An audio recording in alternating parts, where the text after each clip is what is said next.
guess this is when the nerves really started.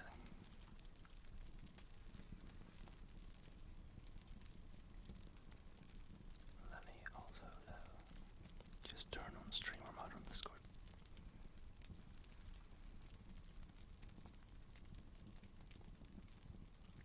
And there we go.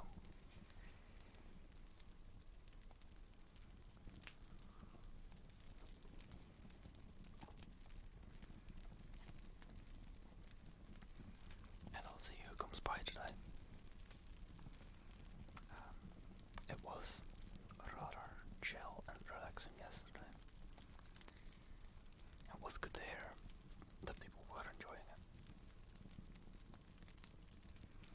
So I hope whoever doesn't have a place to be right now today on Christmas can chill out here and find a place to be just right there. And maybe so, and maybe not. We'll have to see. And maybe people are still fast asleep after their Christmas Eve drinks. But if they all are, that's alright.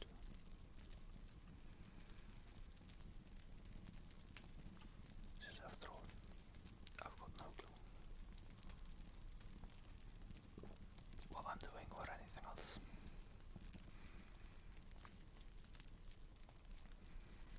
Right.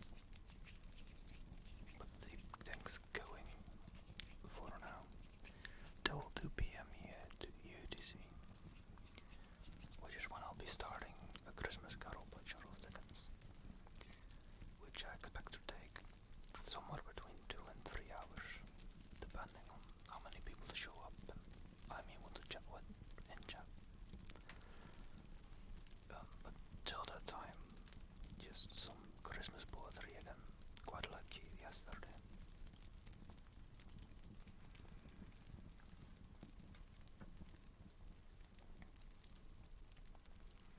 I also hope my whole sound setup works. It should, technically, but I suppose I haven't actually quite tested it this way. See, yesterday was a test. And, yeah, no, basically it's not. Yesterday was a test, and then I changed a lot today. So I'm still not sure whether things fully work. It was good to hear that some people did enjoy yesterday though.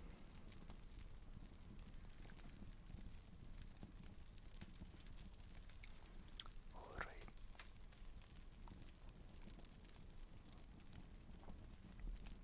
Let me just get some poetry started then.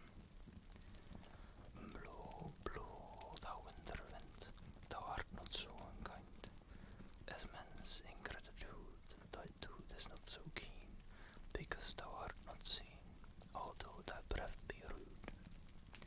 Hey-ho, sing hey-ho, unto the green holly, most friendship is feigning, most loving mere folly. Then hey-ho, the holly, this life is most jolly. Freeze, freeze, thou bitter sky, that does not bite so nigh, as benefits forgot, though thou wert warm, thy sting is not so sharp, as friend remembered not. Hey-ho, sing hey-ho, unto the green holly, most friendship is feigning, most loving mere folly. Then hey-ho, the holly, this life is most jolly. This is actually a little piece of poetry by William Shakespeare. Blow, blow, thou winter wind.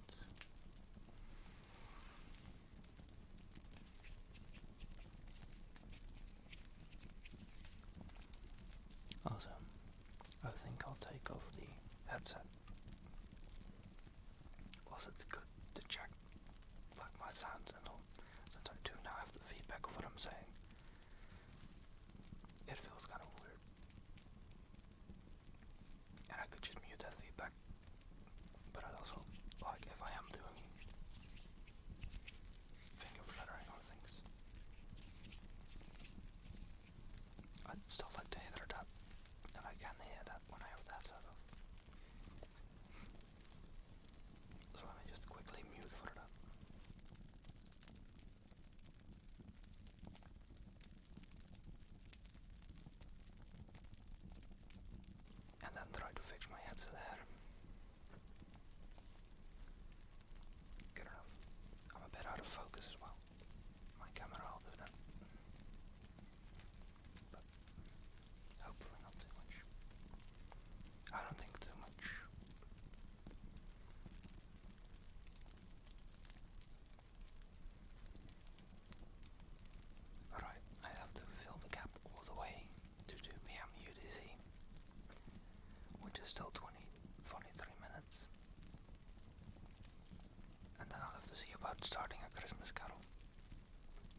best for me. So, got this or yesterday, but yeah, I don't know about yesterday either, for a lot of those people. Anyhow, some more Christmas poetry.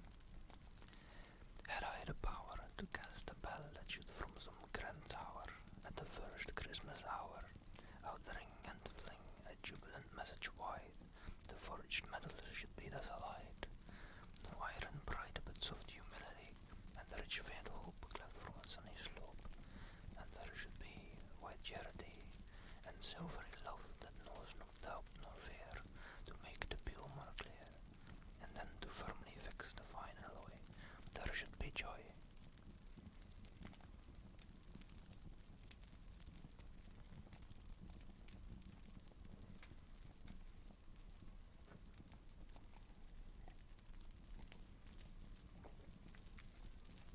Also, if anyone is bothered by the fighter crackling I've got in the background, let me know, I can adjust the volume.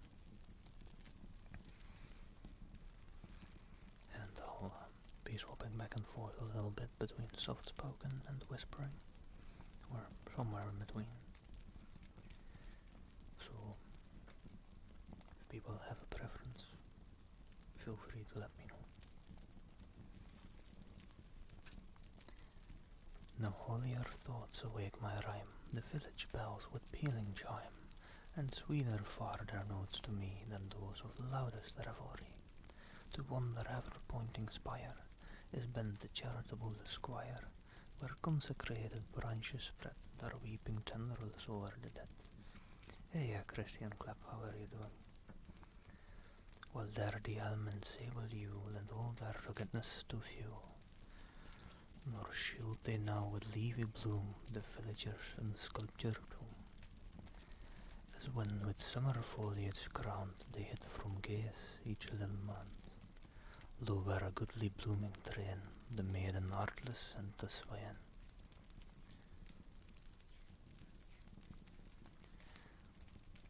They hear the summons from afar, and gather where the holy are. The aged sire there bends his way, no staff is feeble arm to stay, but one whose joy has been to share, and now through life his pious prayer.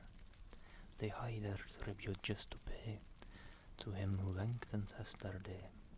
Within your deeply shaded pile, where meek religion seemed to smile, as if the wayward to beguile, while decked with modest evergreen, where sanctuary may be seen. It's a long piece of poetry, that's still not the end.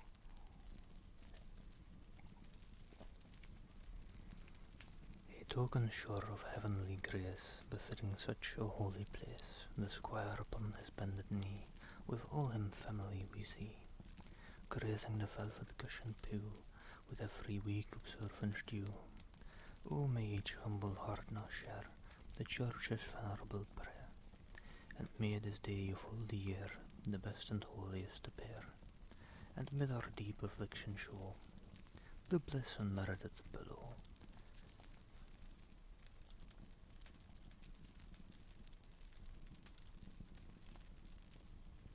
Alright, that was actually all the pieces of poetry I had prepared before a Christmas carol, so I'll have to look up a couple more, probably to try and bridge the gap till 2 PM UTC. Or I just cheat and start it up now, I won't.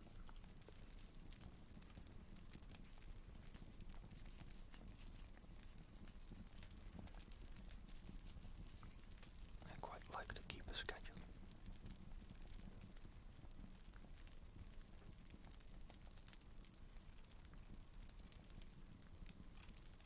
Let's see though. What other poetry could I read? Hey, Pip, how are you doing? Hope you're all having a great Christmas day.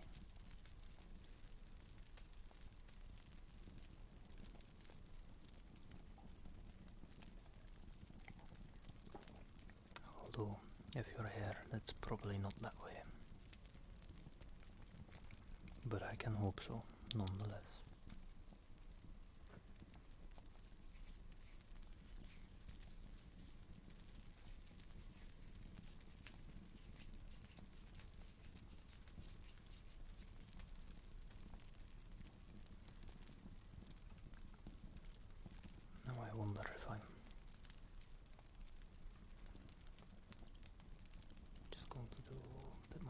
poetry, so I'm doing good as well. Very relaxing Christmas for me. Not much to do, not much to say.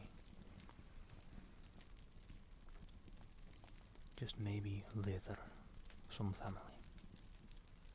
Although that'll be tomorrow for me.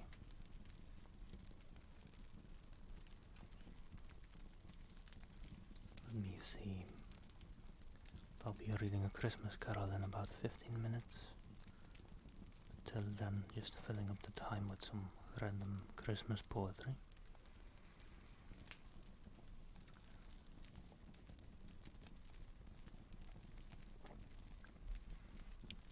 Oh, holly branch and mistletoe, and Christmas chimes wherever we go, and stockings pinned up in a row, these are thy gifts December. And if the year has made thee old, and silvered all thy locks of gold, thy heart has never been a cold, or known a fading ember.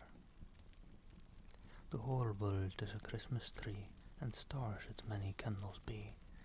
Oh, sing a carol joyfully, the year's great feast in keeping.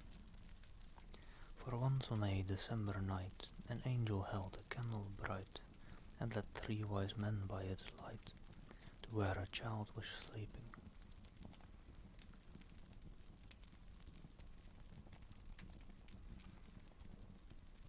And just like a Christmas carol, this is also quite old poetry.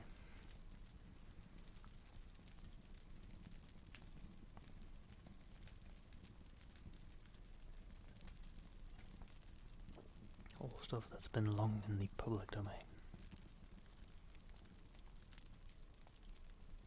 As that is easiest to use without having to fully go around asking permission everywhere. Alright, I can go into whispering a little bit again. When icicles hang by the wall, and Dick the shepherd blows his nail, and Tom bears locks into the hall, and milk becomes frozen home in pill. When blood is nipped and ways be foul, then nightly sings the staring owl. Do-woo, do-it, do-woo, a merry note, while crazy John doth kill the boat. When all around the winds do blow, and coughing drowns the person's soul, and birds sit brooding in the snow, and Marian's nose looks red and raw. When Rose's grapes is in the bowl, then nightly sings the staring owl. Do-woo, do-it, do-woo, a merry note, while crazy John doth kill the boat.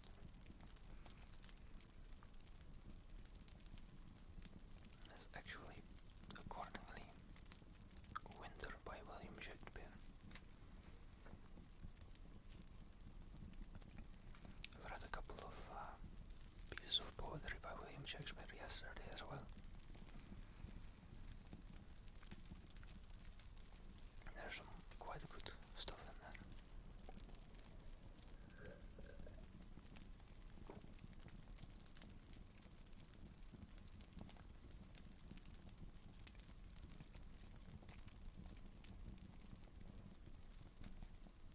Now let's see. Now enter Christmas like a man, armed with spit and dripping pan, attended with pasty plum pie, puddings, plum porridge, firmidie, with beef, pork, mutton of each sort, pig, swan, goose, rabbits, partridge tail, with legs and loins and breasts of veal, but above all the minced pies, must mention that we be in any wise, or else my must are much to blame, since they from Christmas take their name. With these or any of these, a man may dine well if he please. Yet this must well be understood, though one of these be singly good, yet more the merrier is the best, as well of dishes as of guests. But the times are grown so bad, scarce one dish for the poor is had. Good housekeeping is laid aside, and all is spent to maintain pride. Good works are counted popping,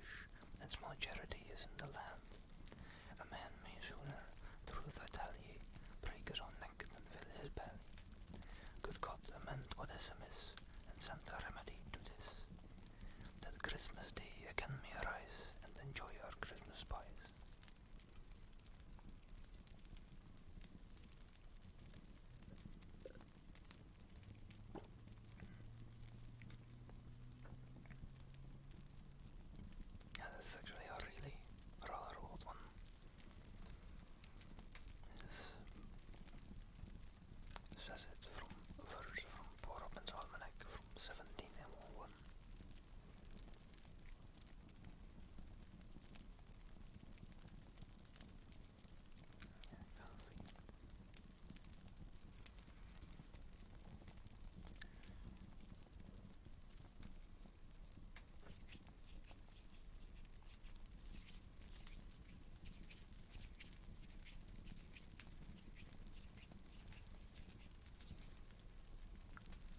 Hope you're all relaxing quite well. Let's see for some more poetry. And maybe go back to soft spoken once again for a little while.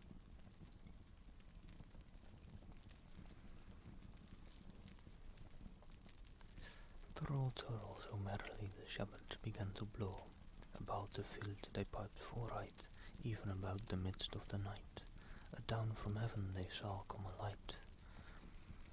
Of angels there came a company, with merry songs and melody. The shepherds anon kenned them as P.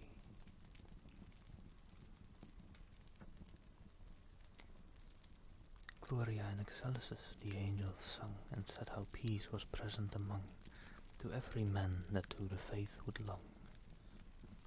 The shepherds hied them to Bethlehem, to see that blessed sun's beam, and there they found that glorious stream.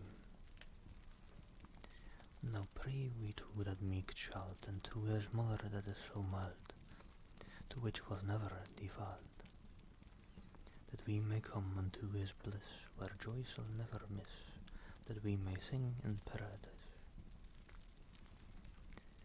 I pray you all that be here, for to sing and make good cheer, in the worship of God this year.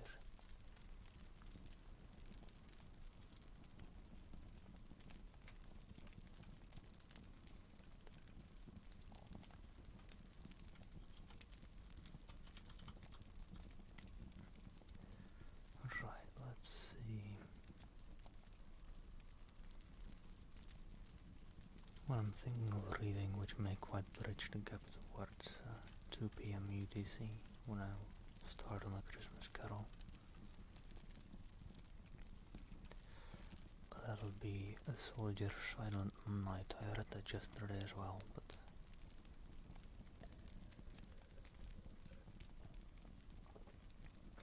it was a great little piece of Christmas poetry, so I figure I may as well today. It was the night before Christmas. He lived all alone in a one-bedroom house made of plaster and stone. I had come down the chimney with presents to give, to see just who in this dwelling did live. I looked all around, a strange sight to see, no tinsel, no presents, not even a tree. On the wall hung pictures of far distant lands, medals and badges, awards of every kind. A sobering thought came alive in my mind. This house was different, it was dark, it was dreary. I had found the home of a soldier, I could see that most clearly. The soldier lay sleeping, silent, alone, curled up on the floor in this one-bedroom home. His face was so gentle, the room in such disorder, not at all how I pictured a United States soldier. Was this the hero of whom I just read, curled upon on a poncho the floor of a bed? Then I realized the other families I saw this night owed their lives to soldiers who were willing to fight. In the morning around the world, children would play, grown-ups would celebrate a bright Christmas day. But they will enjoy freedom each month of the year because of soldiers like the one lying here. I couldn't help but wonder how many lay alone on a cold Christmas Eve in lands far from home. The very thought brought a tear to my eyes. I dropped to my knees. I started to cry. The soldier awakened. I heard his rough voice. Santa, don't cry. This life is my choice. I fight for freedom. I don't ask for more. My life is my God. My country, my core. The soldier rolled over and drifted to sleep, but I couldn't control it. I continued to weep. I kept watch for hours, so silent and still, as both of us shivered from the cold night chill. I didn't want to leave him on that cold dark night, this guardian of honor, so willing to fight. Then the soldier rolled over.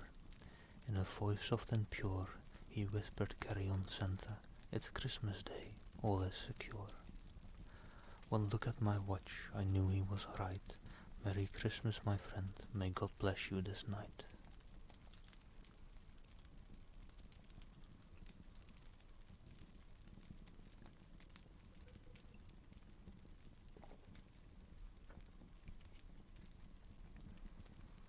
Alright, that got me close to 2 p.m. UTC at least.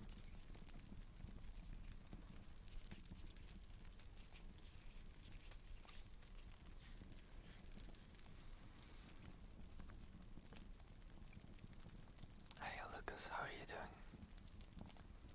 Hope you are enjoying your Christmas days. Just hope you're relaxing on this nice Christmas day.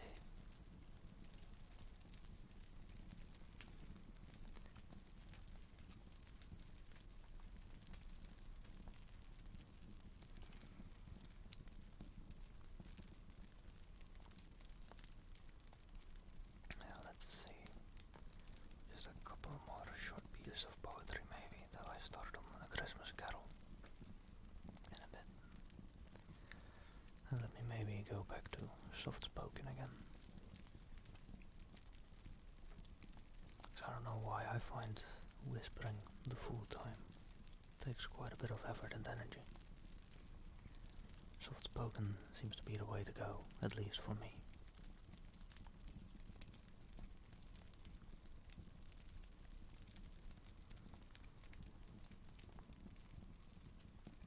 Right, let me see. Now Christmas comes, 'tis fit that we should feast and sing and merry be. Keep open house, let fiddlers play, a fig for cold, sing caraway. And may they who thereat repine, on brown bread and on small bear dine. Make fires with logs, let the cook sweat, with boiling and with roasting meat. Let ovens be heat for fresh supplies of puddings, pasties, and minced pies. And whilst at Christmas both us abide, let buttery door stand open wide. Hang up those churros that will not feast, or with good fellows be a guest. And hang up those who would take away the observation of the day. O may they never minced pies eat, plum pudding, roast beef, nor such meat. But blessed be they awake and sleep, who at that time a good house keep. May never want come nigh their door, who at that time relieve the poor. Be plenty always in their house, of beef, veal, lamb, pork, mutton, sauce.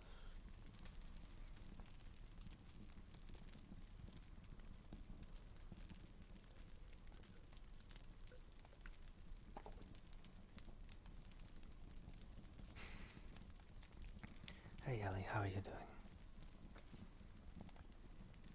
Hope your Christmas has been alright, despite the circumstances.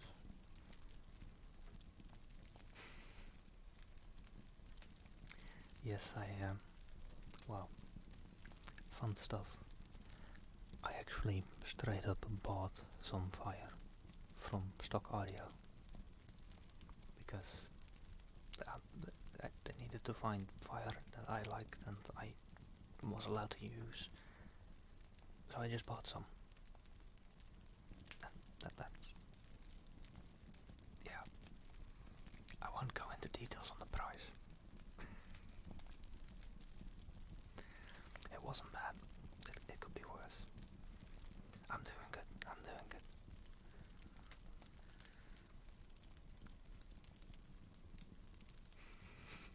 That works, yeah, exactly, it works. Yeah, and it should be nicely lubed and all, but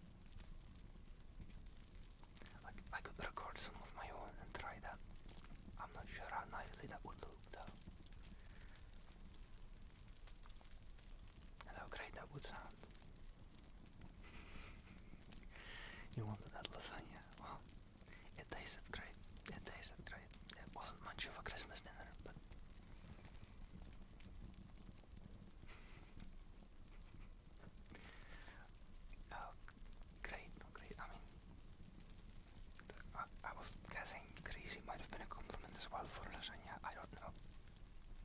But great to see.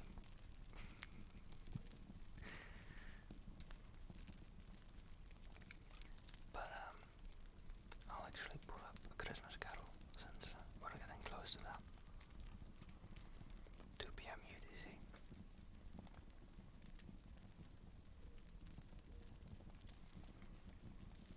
Probably just eat up some microwavable chimichangas. Hold on, let me actually see. We get some free typing ASMR.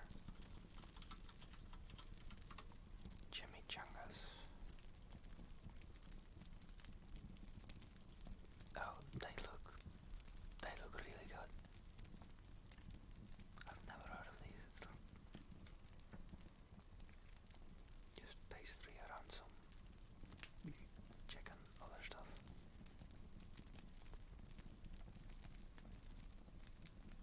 That looks and sounds really good actually.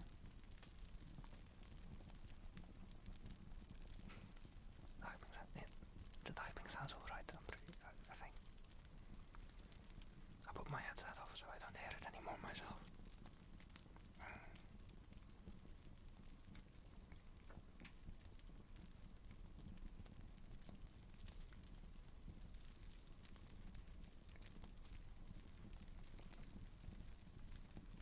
Very good, kind of like a burrito. Yeah, it looked a bit burrito-like, just a bit smaller, right? That is what Google was showing me. Technically just a fried burrito.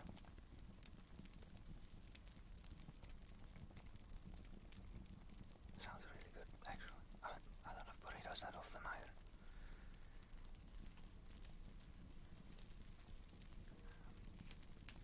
But let me just mute real quick to pour out some water into my glass.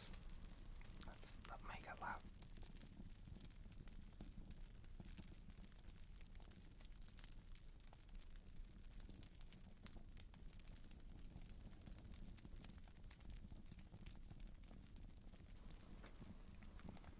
Well, nothing wrong with being hungry.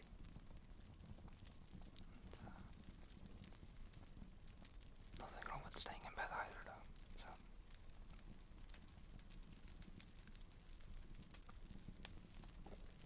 But if you want to find a comfy place to stay and listen to a Christmas Carol,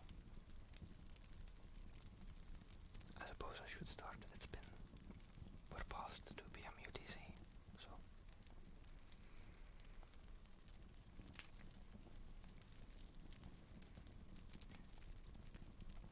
Let's see, I've got it here. And let me just see. I'm still not sure on whether whispering or soft spoken. Oh, it's just 6 a.m. now. Alright, 9-hour difference, right, with West Coast. You've woken up at 10 p.m. I can't even imagine anymore a sleep schedule that messed up. It's been a while for me. I had it during my studying times, but that's a while ago as well.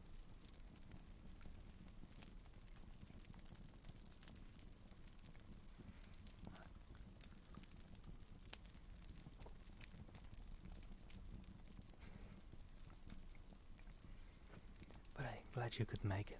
I hope you find the ASMR at least somewhat enjoyable. Let me know if you have any feedback.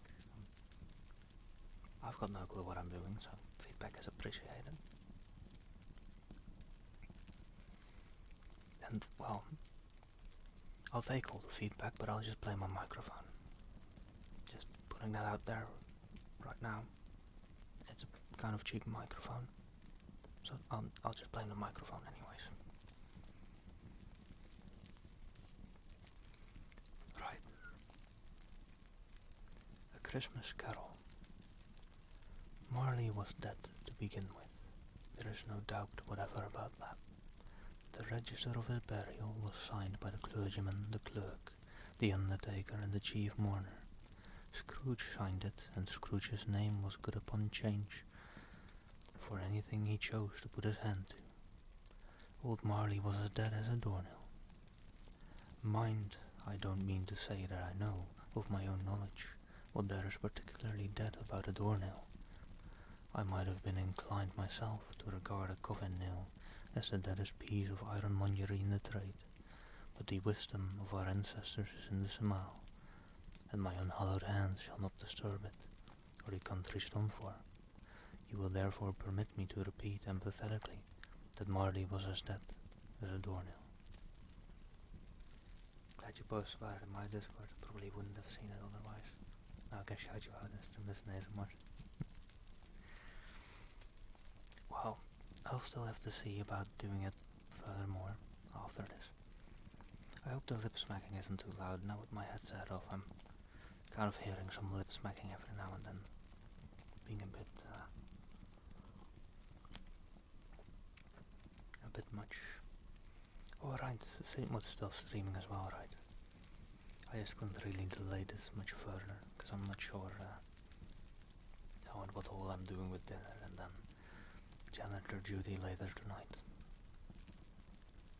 Don't notice at all. Okay, that's good. I mean, I guess.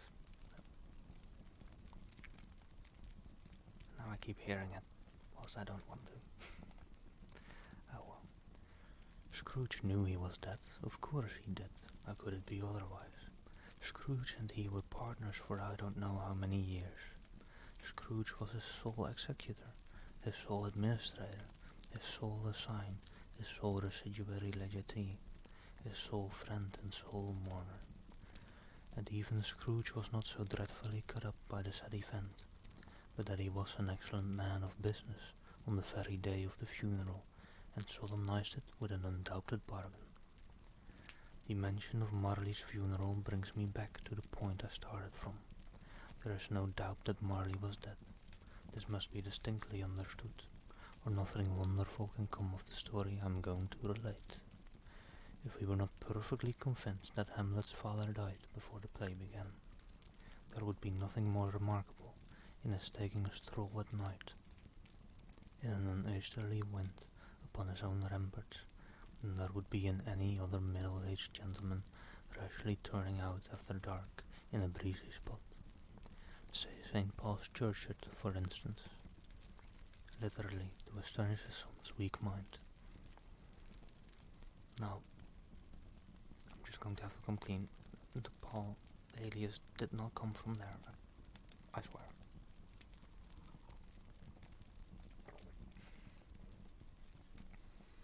Phone about to die. Well, hope to see you again in a bit.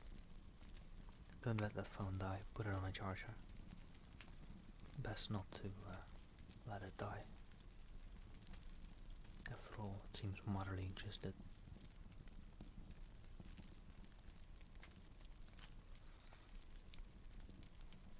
But it is a good cue for me to stretch my back for a little bit. That probably ain't terrible since my mic doesn't pick up that much, but quite a lot of bone crackling going on.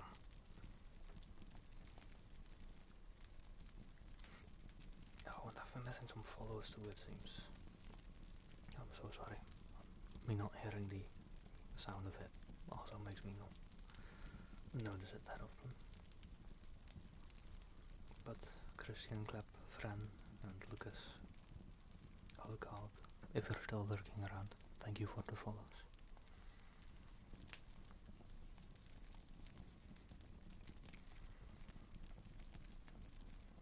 Maybe I should keep my headset on, and I think I've turned the volume off of the alerts anyways, as I had my desktop audio on before, not anymore.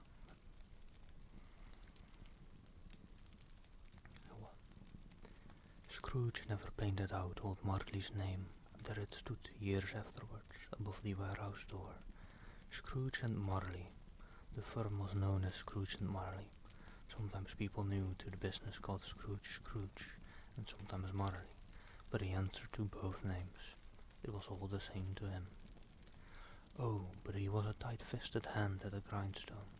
Scrooge, a squeezing, wrenching, rasping, scraping, clutching, defeat-chiseled sinner. Hard and sharp as flint, from which no steel had ever struck out generous fire, secret and self-contained, and solitary as an oyster. The cold within him froze his old features, nipped his pointed nose, shriveled his cheek, stiffened his gait, made his eyes red, his thin lips blue, and spoke out shrewdly in his grating voice. A frosty rime was on his head, and on his eyebrows and his wiry chin. He carried his own low temperature always about with him. He iced his office in the dog days, and didn't thaw it 1 degree at Christmas. External heat and cold had little influence on Scrooge. No warmth could warm, no wintry weather chill him. No wind that blew was bitterer than he. No falling snow was more intent upon its purpose. No pelting rain less open to entreaty. Foul weather didn't know where to have him. The heaviest rain and snow and hail and sleet could boast of the advantage over him in only one respect. They often came down handsomely, and Scrooge never did.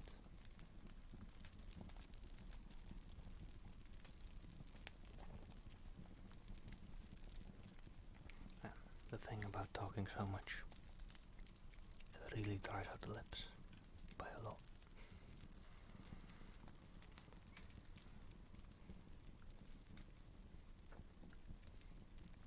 Right. No problem with things now. I got another chair since my other chair is quite squeaky and creaky. But this chair is not sitting as nicely. So my back is starting to hurt a little bit, and it's only been 30 minutes, and I've just started a Christmas carol. Oh well. Let me just adjust myself on my chair now and mute for that for a second, just in case.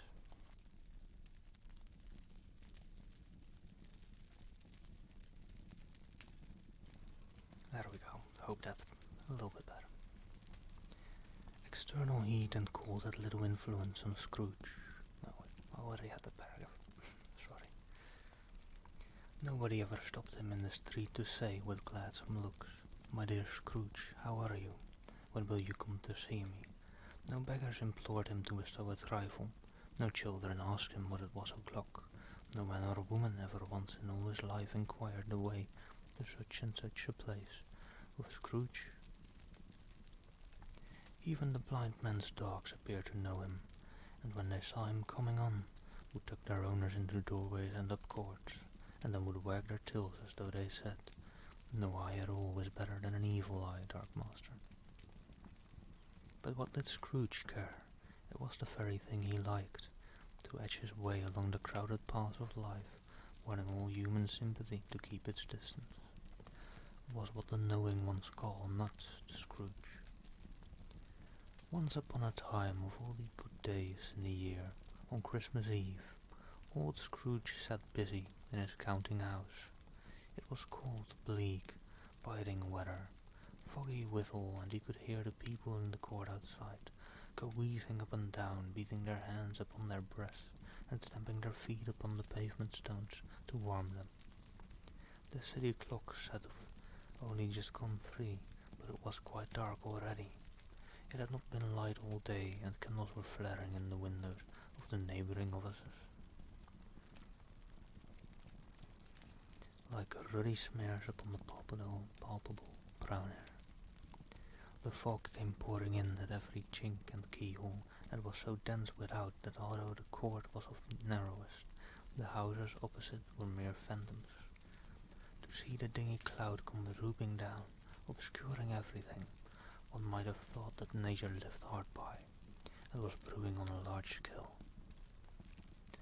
The door of Scrooge's counting house was open that he might keep his eye upon his clerk, who in a dismal little cell beyond a sort of tank was copying letters. Scrooge had a very small fire, but the clerk's fire was so very much smaller that it looked like one coal. But he couldn't replenish it, for Scrooge kept the coal box in his own room, and so surely as the clerk came in with a shovel, the master predicted that it would be necessary for them to part, wherefore the clerk put on his white comforter, and tried to warm himself at the candle, in which effort, not being a man of a strong imagination, he failed.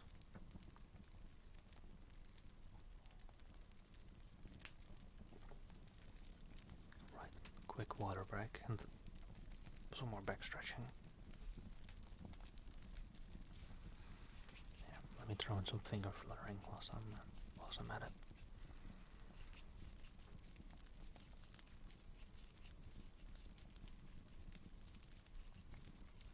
Just resting the voice for a little bit.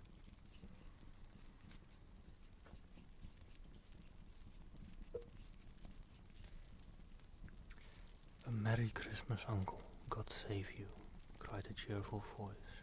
It was the voice of Scrooge's nephew, who came upon him so quickly that it was the first intimation he had of his approach. Hey, Ali, welcome back. Glad you didn't let your phone die. You're a good phone owner. Unless you did let it die and you're now on your computer. You should revive that phone. That phone deserves to be alive.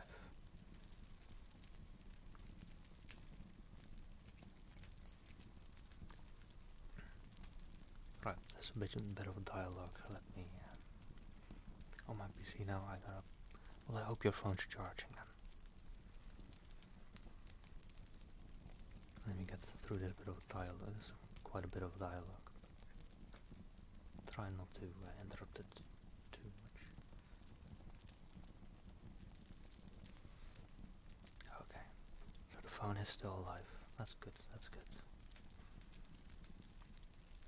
Although Christmas is also a bit of a day of remembrance, so if it would have died,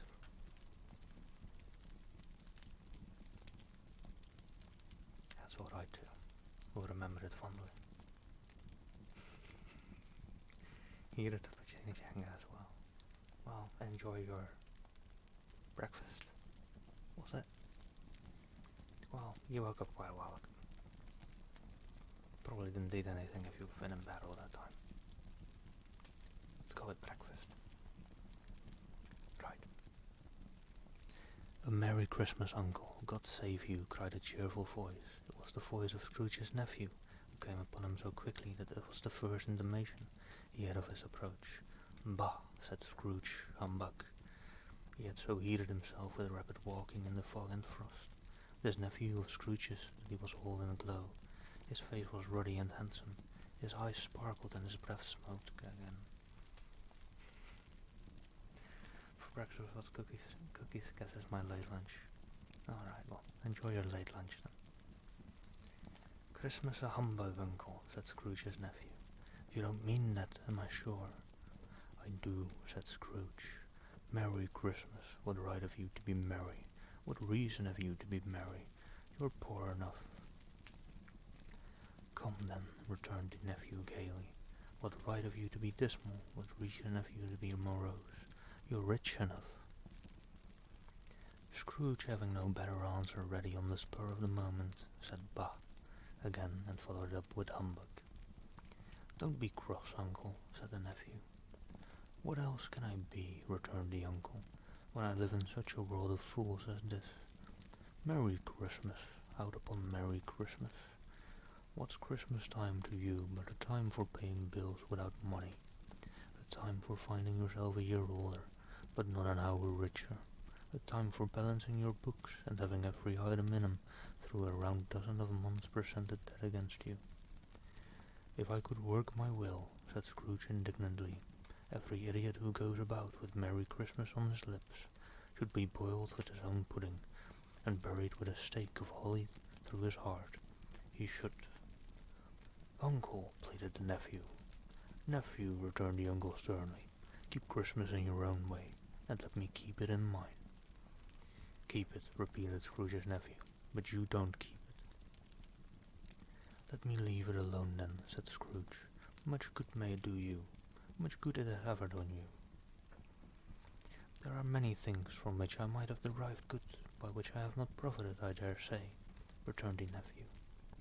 Christmas among the rest, but I am sure I have always thought of Christmas time, when it has come round, apart from the veneration due to its sacred name and origin.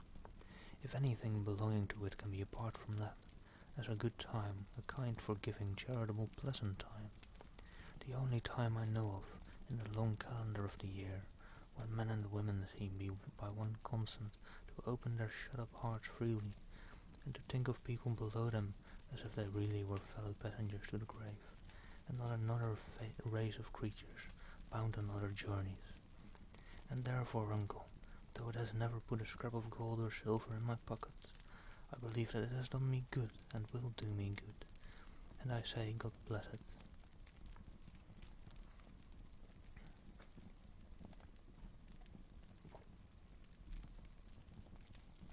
The clerk in the tank involuntarily applauded, becoming immediately sensible of the impropriety. He poked the fire, and extinguished the last frail spark forever. Let me hear another sound from you, said Scrooge, and you'll keep your Christmas by losing your situation. You're quite a powerful speaker, sir, he added, turning to his nephew. I wonder you don't go into Parliament. Don't be angry, uncle. Come, dine with us tomorrow. Scrooge said that he would see him. Yes, indeed he did. He went the whole length of the expression, and said that he would see him in that extremity first. But why? Cried Scrooge's nephew. Why? Why did you get married? Said Scrooge. Because I fell in love. Because you fell in love, growled Scrooge, as if that were the only one thing in the world more ridiculous than a Merry Christmas. Good afternoon. Nay, uncle, but you never came to see me before that happened. Why give it as a reason for not coming now? Good afternoon, said Scrooge. I want nothing from you. I ask nothing of you. Why cannot we be friends? Good afternoon, said Scrooge. I am sorry with all my heart to find you so resolute. We have never had any quarrel, to which I have been a party, but I have made the trial in the homage to Christmas, and I'll keep my Christmas humour to the last. So a Merry Christmas, uncle. Good afternoon, said Scrooge. And a Happy New Year. Good afternoon, said Scrooge. His nephew left the room without an angry word, notwithstanding. He stopped at the outer door to bestow the greetings of the season on the clerk, who, cold as he was warmer than Scrooge, for he returned them cordially.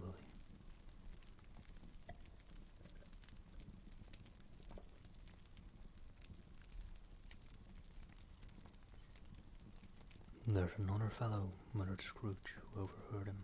My clerk with 15 shillings a week, and a wife and family, talking about a Merry Christmas.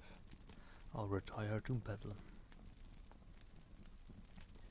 This lunatic, in letting Scrooge's nephew out, had let 2 other people in.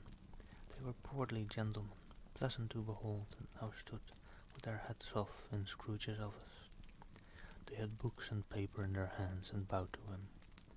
Scrooge and Marley's, I believe, said one of the gentlemen, referring to his list. Have I the pleasure of addressing Mr. Scrooge or Mr. Marley? Mr. Marley has been dead these 7 years, Scrooge replied. He died 7 years ago this very night. We have no doubt his liberality is well represented by his surviving partner, said the gentleman, presenting his credentials. It certainly was, for they had been 2 kindred spirits. At the ominous word liberality, Scrooge frowned, and shook his head, and handed the credentials back. At this festive season of the year, Mr. Scrooge, said the gentleman, taking up a pen, it is more than usually desirable that we should make some slight provision for the poor and destitute, who suffer greatly at the present time. Many thousands are in want of common necessaries. Hundreds of thousands are in want of common comfort, sir. Are there no prisons? Asked Scrooge. Plenty of prisons, said the gentleman, laying down the pen again. And the union workhouses? Demanded Scrooge. Are they still in operation?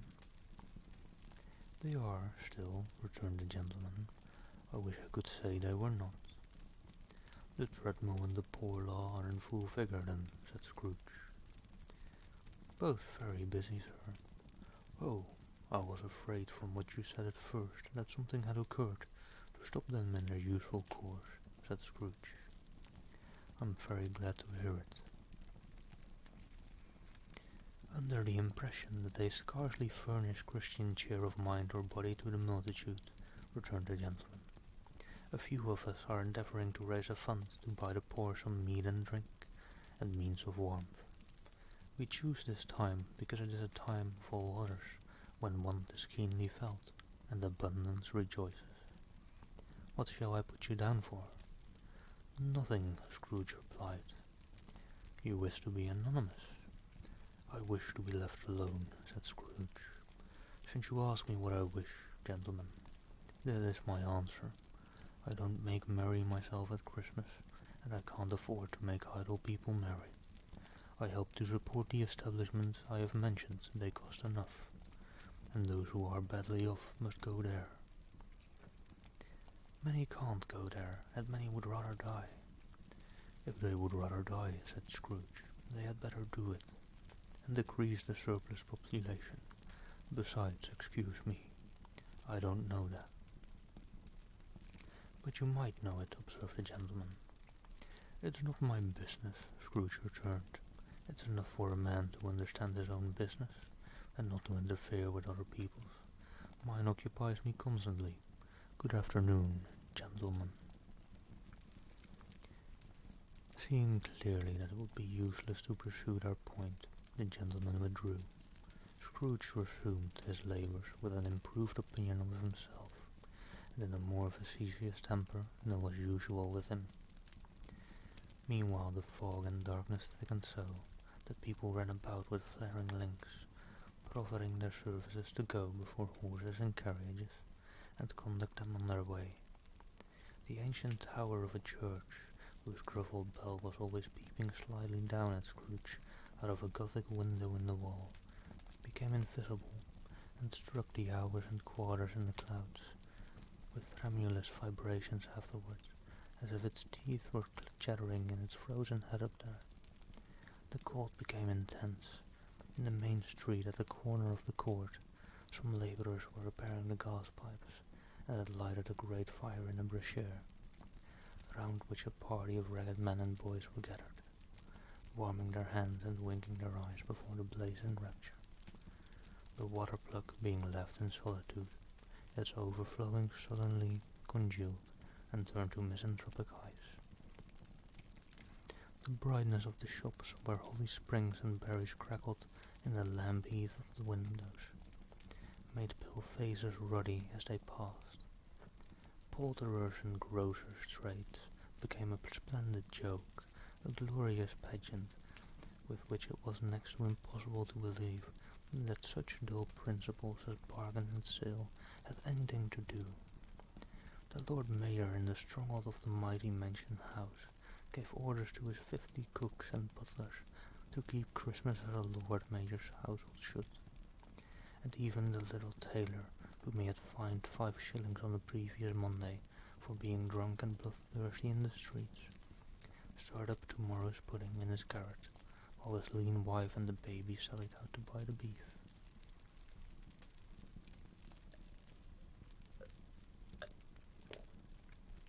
Sorry about that, drinking may be a bit loud, that's how it's spike on the volume. Foggier yet and colder, piercing, searching, biting cold. If the good Saint Dunstan had but nipped the evil spirit's nose with a touch of such weather as that, instead of using his familiar weapons, then indeed he would have roared to lusty purpose. The owner of one scant young nose gnawed and mumbled by the hungry cold as bones are gnawed by dogs. Stooped down at Scrooge's keyhole to regale him with a Christmas carol, but at the first sound of "God bless you, merry gentlemen, may nothing you dismay," Scrooge seized the ruler with such energy of action that the singer fled in terror, leaving the keyhole to the fog and even more congenial frost. At length the hour of shutting up the counting-house arrived. With an ill-will Scrooge dismounted from his stool, and tactically admitted the fact to the expectant clerk in the tank, who instantly snuffed his candle out and put on his hat. "You'll want all day tomorrow, I suppose," said Scrooge. If quite convenient, sir. It's not convenient, said Scrooge, and it's not fair. If I was to stop half a crown for it, you'd think yourself ill-used, I'll be bound. The clerk smiled faintly. And yet, said Scrooge, you don't think me ill-used when I pay a day's wages for no work. The clerk observed that it was only once a year. A poor excuse for picking a man's pocket every 25th of December, said Scrooge, buttoning his greatcoat to the chin. But I suppose you must have the whole day. Be here all the earlier next morning. The clerk promised that he would, and Scrooge walked out with a growl. The office was closed in a twinkling, and the clerk, with the long ends of his white comforter dangling below his waist, for he boasted no greatcoat, went down a slide on Cornhill, at the end of a lane of boys, 20 times, in honour of its being Christmas Eve, and then ran home to Camden Town as hard as he could pelt to play at Blindman's Buff. Scrooge took his melancholy dinner in his usual melancholy tavern, and having read all the newspapers and beguiled the rest of the evening with his banker's book, went home to bed. He lived in chambers which had once belonged to his deceased partner. They were a gloomy suite of rooms in a lowering pile of building up a yard where it had so little business to be, that one could scarcely help fancying it must have run there when it was a young house, playing at hide-and-seek with other houses, and forgotten the way out again. It was old enough now, and dreary enough, for nobody lived in it but Scrooge, the other rooms being all let out as offices. The yard was so dark that even Scrooge, who knew its every stone, was fain to grope with his hands. The fog and frost so hung about the black old gateway of the house that it seemed as if the genius of the weather sat in mournful meditation on the threshold.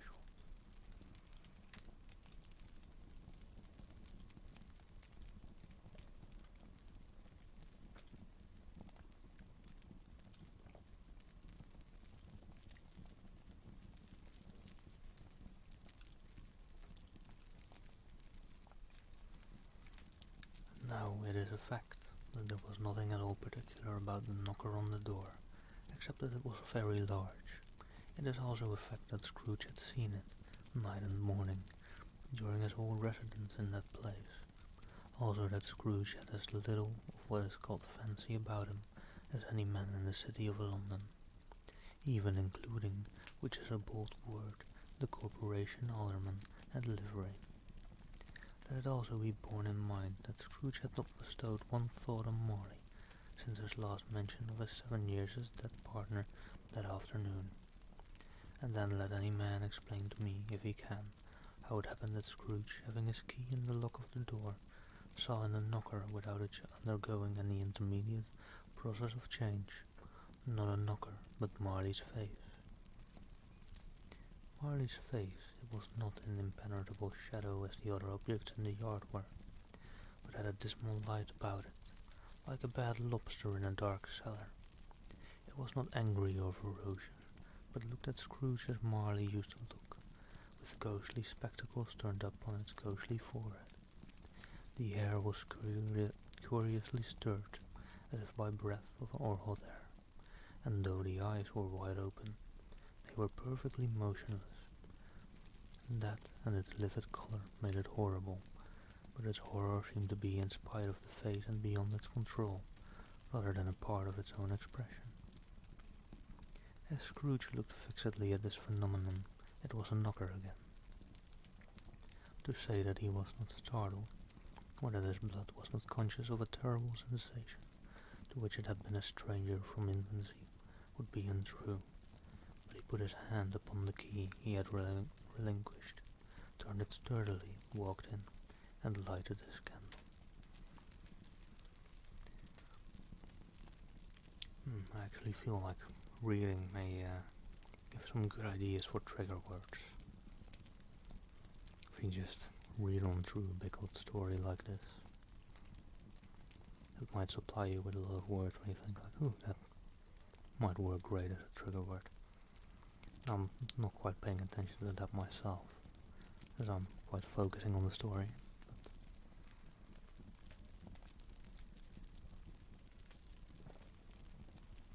But it seems there might be some words that you could pick out as something good for use of that. He did pause with a moment's irresolution before he shut the door, and he did look cautiously behind it first, as if he half expected to be terrified with the sight of Marley's pigtail sticking out into the hall.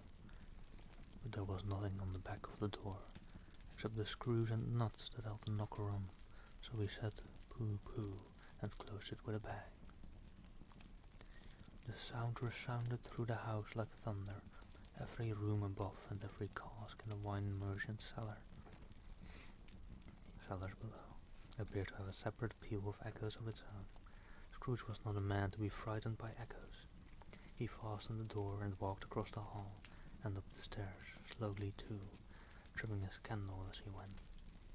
Yeah, that seems like a good trigger word, right, Ellie? But, yeah, like, basically that. They spelled it like this, but it's a bit of typing ASMR for you there. Am I supposed to pronounce that differently? Po. I've no clue. Seems an old English expression, probably. But I'm not sure.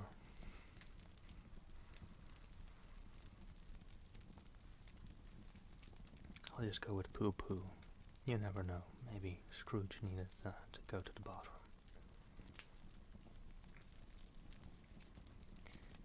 You may talk vaguely about driving a coach and six up a good old flight of stairs or through a Bajong Act of Parliament, but I mean to say you might have got...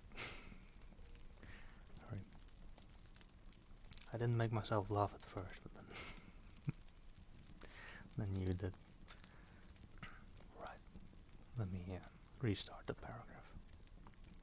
You may talk vaguely about driving a coach and six up a good old flight of stairs or through a Bajong Act of Parliament, but I mean to say you might have got a hearse up that staircase and taken it broadwise, with a splinter bar towards the wall and the door towards the balustrades, and done it easy.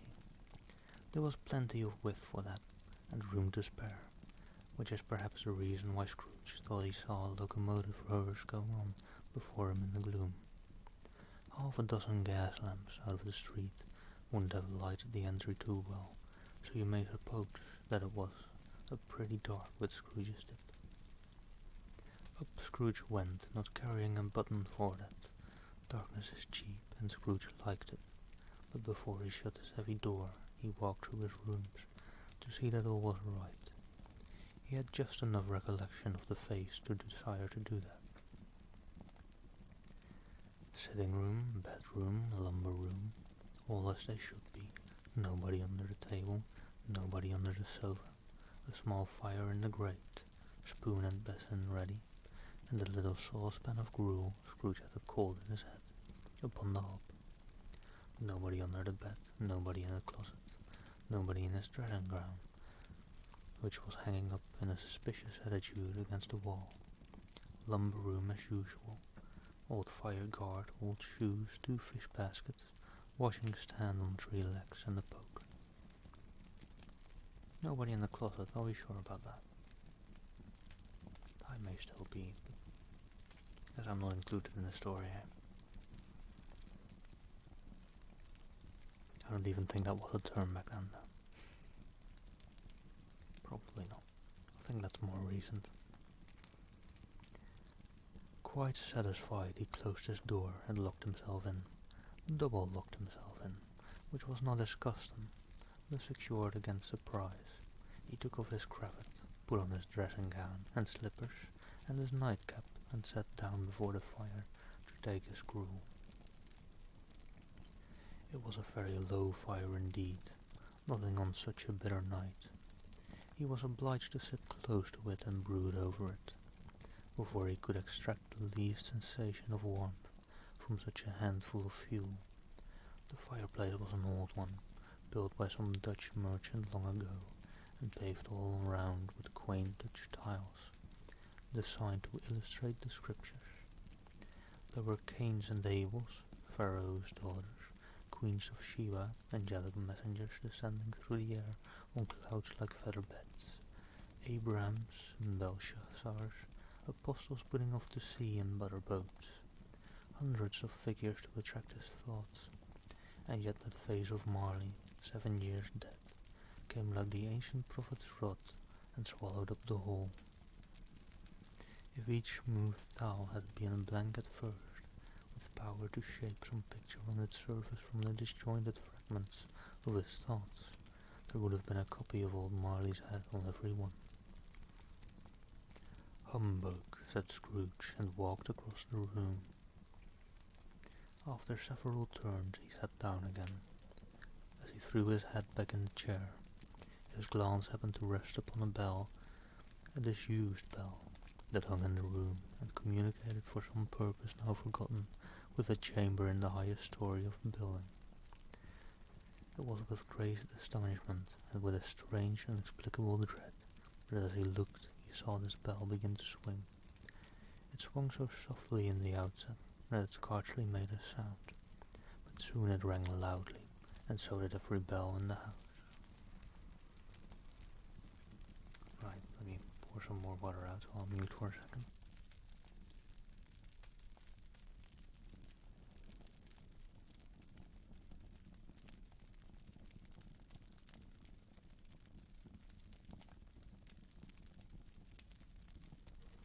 And I apologize if those dogs outside were audible just then, a bit ago.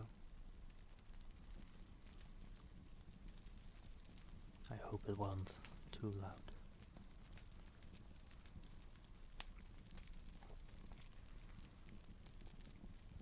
This might have lasted half a minute or a minute, but it seemed an hour. The bell ceased as they had begun. Together they were succeeded by a clanging noise, deep down below, as if some person were dragging a heavy chain over the casks in the wine merchant's cellar. Scrooge then remembered to have heard that ghosts in haunted houses were described as dragging chains. The cellar door flew open with a booming sound, and then he heard the noise much louder on the floors below, then coming up the stairs, then coming straight towards his door. "It's humbug still," said Scrooge. "I won't believe it." His colour changed, though, when without a pause it came on through the heavy door, and passed into the room before his eyes. Upon its coming in, the dying flame leaped up, as though it cried, "I know him, Marley's ghost," and fell again.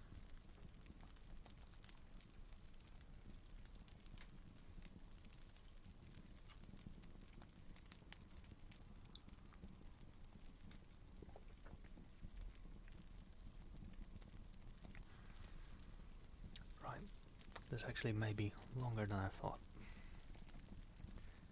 So I'm reading a bit slowly, I think. The same face, the very same Marley in his pigtail, usual waistcoat, tights and boots, the tassels on the leather bristling like his pigtail and his coat skirts, and the hair upon his head. The chain he drew was clasped about his middle. It was long and wound about him like a tail, and it was made, for Scrooge observed it closely, of cash boxes, keys, padlocks, ledgers, deeds, and heavy purses wrought in steel. His body was transparent, so that Scrooge, observing him and looking through his waistcoat, could see the 2 buttons on his coat behind. Scrooge had often heard it said that Marley had no bowels, but he had never believed it until now. No, nor did he believe it even now, though he looked the phantom through and through, and saw it standing before him, though he felt the chilling influence of its death-cold eyes, and marked the very texture of the folded kerchief bound about its head and chin, which wrapper he had not observed before. He was still incredulous, and fought against his senses.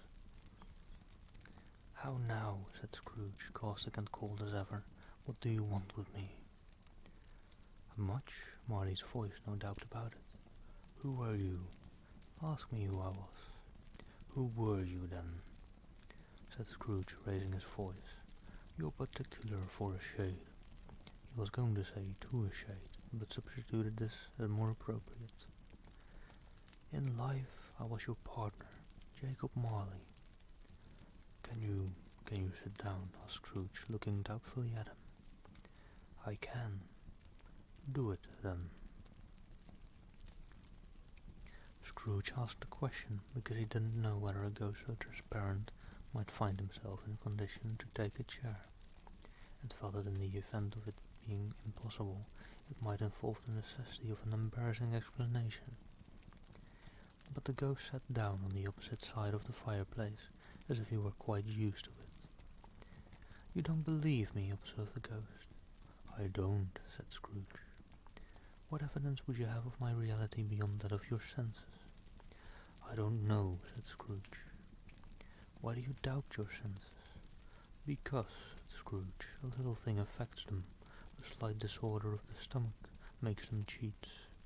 You may be an indigested bit of beef, a bullet of mustard, a crumb of cheese, a fragment of an underdone potato. There's more of gravy than a grave about you, whatever you are. Scrooge was not so much in the habit of crackling jokes, nor did he feel in his heart by any means waggish them. The truth is that he tried to be smart as a means of distracting his own attention, and keeping down his terror, for the spectre's voice disturbed the very marrow in his bones. To sit staring at those fixed glazed eyes in silence for a moment would play. Scrooge felt the very deuce with him. There was something very awful, too, in the spectre's being provided with an infernal atmosphere of its own. Scrooge could not feel it himself, but this was clearly the case, for though the ghost sat perfectly motionless, its hair and skirts and tassels were still agitated as by the hot vapour from an oven. You see this toothpick, said Scrooge, returning quickly to the charge, for the reason just assigned, and wishing, though it were only for a second, to divert the fish's stony gaze from himself. I do, replied the ghost. You are not looking at it, said Scrooge. But I see it, said the ghost, notwithstanding. Well, returned Scrooge, I have but to swallow this and be for the rest of my days persecuted by a legion of goblins, all of my own creation. Humbug, I tell you, humbug. I'm by now assuming humbug is Old English for bullshit or something alike. Quite a bit more fancy than bullshit, but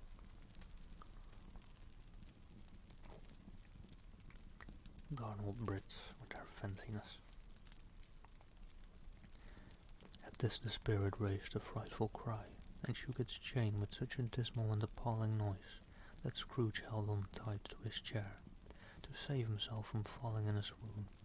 But how much greater was his horror when the phantom, taking off the bandage round its head, as if it were too warm to wear indoors, its lower jaw dropped down upon its breast. Scrooge fell upon his knees and clasped his hands before his face. Mercy, he said, dreadful aberration, why do you trouble me? Man of the worldly mind, replied the ghost, do you believe in me or not? I do, said Scrooge. I must, but why do spirits walk the earth and why do they come to me?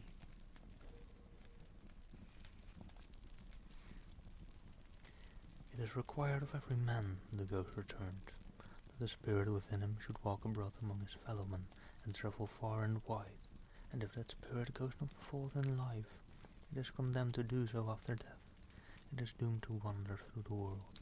Oh, woe is me, and witness what it cannot share, but might have shared on earth, and turn to happiness.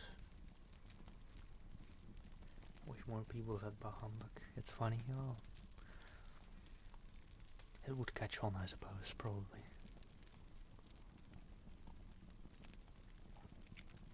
Go back to the olden English, that from which we came. Again the spectre raised a cry, and shook its chain and wrung its shadowy hands. "You are fettered," said Scrooge, trembling. "Tell me why." "I swear the chain I forged in life," replied the ghost. "I made it link by link and yard by yard. I girded it on of my own free will, and of my own free will I wore it. Is its pattern strange to you?" Scrooge trembled more and more. "Or would you know," pursued the ghost, "the weight and length of the strong coil you bear yourself? It was full as heavy and as long as this, 7 Christmas Eves ago. You have laboured on it since. It is a ponderous chain." Scrooge glanced about him on the floor, in the expectation of finding himself surrounded by some 50 or 60 fathoms of iron cable, but he could see nothing.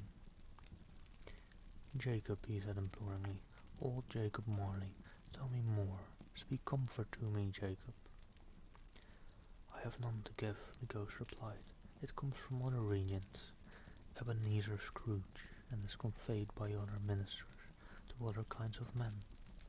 Nor can I tell you what I would. A very little more is all permitted to me. I cannot rest, I cannot stay, I cannot linger anywhere. My spirit never walked beyond their counting-house.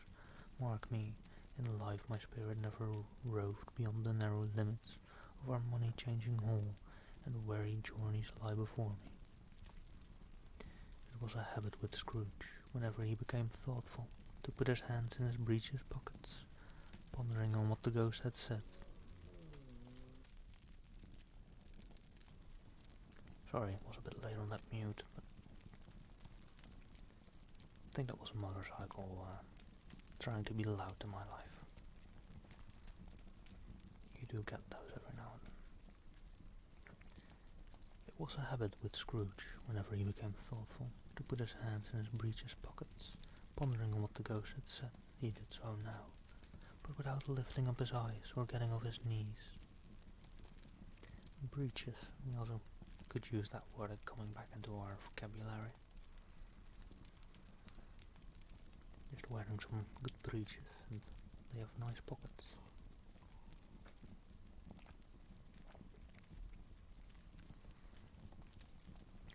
"You must have been very slow about it, Jacob," Scrooge observed in a businesslike manner, though with humility and deference.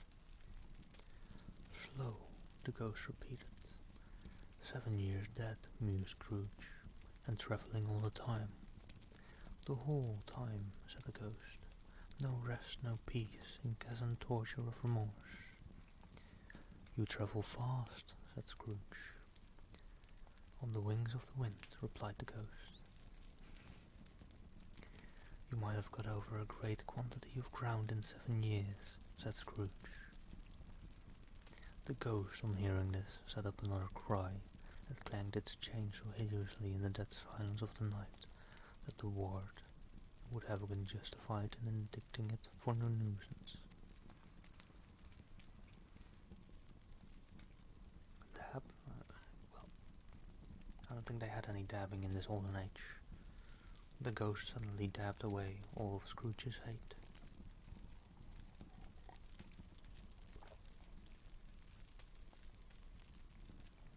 Well, I could spend a year of my life in modernizing A Christmas Carol, and then reading that version next Christmas year. No, that sounds like too much work, to be very honest. I'll stick to it though, I could. Which means I probably won't. "Oh, captive bound and double-ironed," cried the phantom, "not to know that ages of incessant labour by mortal creatures for this earth must pass into eternity, before the good of which it is susceptible is all developed. Not to know that any Christian spirit working kindly in its little sphere, whatever it may be, will find its mortal life too short for its vast means of usefulness. Not to know what no space of regret can make amends for one's life opportunity misused. Yet such was I, oh such was I." "But you were always a good man of business, Jacob," faltered Scrooge, who now began to apply this to himself. "Business!" cried the ghost, wringing its hands again. Mankind was my business. The common welfare was my business. Charity, mercy, forbearance, and benevolence were all my business. The dealings of my trade were but a drop of water in the incomprehensive ocean of my business. It held up its chain at arm's length, as if that were the cause of all its unavailing grief, and flung it heavily upon the ground again. At this time of the rolling year, the spectre said, I suffer most. Why did I walk through crowds of fellow beings with my eyes turned down, and never raise them to that blessed star which led the wise men to a poor abode? Were there no poor homes to which its light would have conducted me? Scrooge was very much dismayed to hear the spectre going on at this rate, and began to quake exceedingly. Hear me, cried the ghost, my time is nearly gone. I will, said Scrooge, but don't be hard upon me. Don't be flowery, Jacob, pray. How it is that I appear before you in a shape that you can see, I may not tell. I have sat invisibly beside you many and many a day. It was not an agreeable idea. Scrooge shivered and wiped the perspiration from his brow. That is no light part of my penance, pursued the ghost. I am here tonight to warn you that you have yet a chance and hope of escaping my fate, a chance and hope of my procuring Ebenezer, I think, is his name, sorry. You were always a good friend to me, said Scrooge. Thank ye. You will be haunted, resumed the ghost, by 3 spirits. Scrooge's countenance fell almost as low as the ghost's had done. Is that the chance and hope you mentioned, Jacob? He demanded in a faltering voice. It is. I think I'd rather not, said Scrooge. Without their visits, said the ghost, you cannot hope to shun the path I tread. Expect the first tomorrow, when the bell tolls 1. Couldn't I take care of them all at once and have it over, Jacob? Hinted Scrooge. Except the second on the next night, or expect the second on the next night at the same hour, the third upon the next night when the last stroke of 12 has ceased to vibrate. Look to see me no more, and look that, for your own sake, you remember what has passed between us. When it had said these words, the spectre took his wrapper from the table and bound it round its head, as before. Scrooge knew this by the smart sound its teeth made, when the jaws were brought together by the bandage. He ventured to raise his eyes again, and found his supernatural visitor confronting him in an erect attitude, with its chain wound over and about its arm. Let's not go too much into the word choice at Charles Dickens Schuster. It's old speak, alright? It's what it sounds like.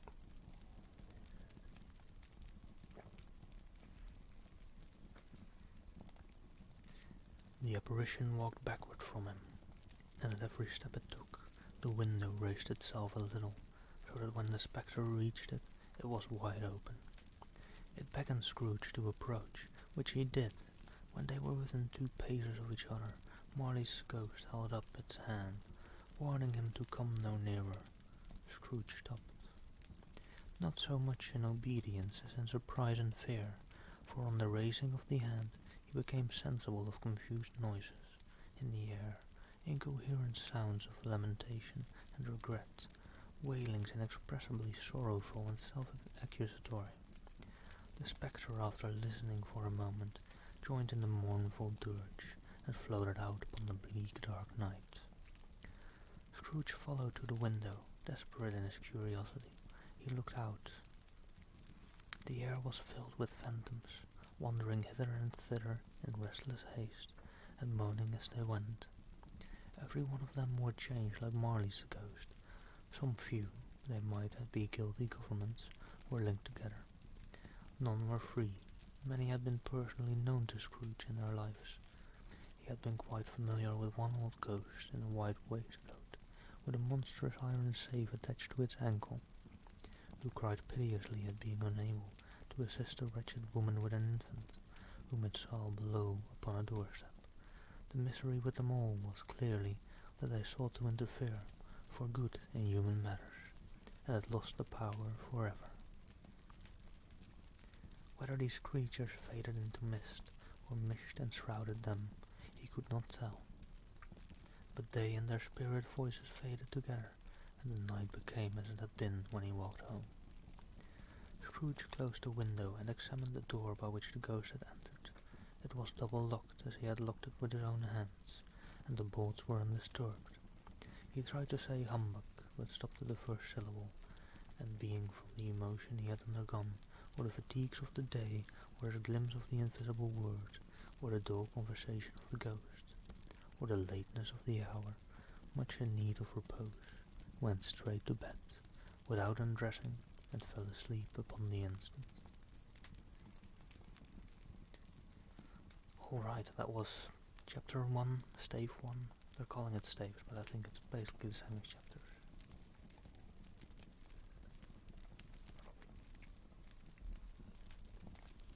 Let me then now take a quick bathroom break. I'll leave you all with the fireplace crackling and hopefully slightly relaxing background fire. It was hard finding one that didn't have too bright and active Christmas lights. Even this one, they're pretty active, unfortunately. But I'll be right back.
I almost wanted to put my headset back on, out of habit.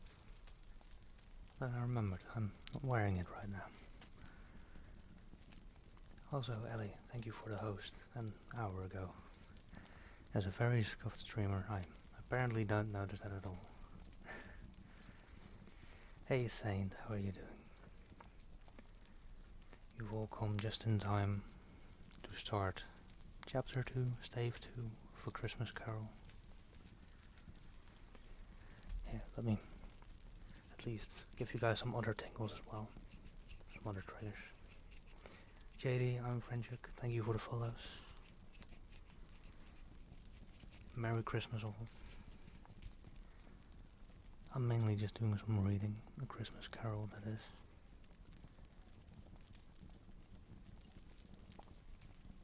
So if you want any other triggers than what you're hearing right now, not even that finger fluttering,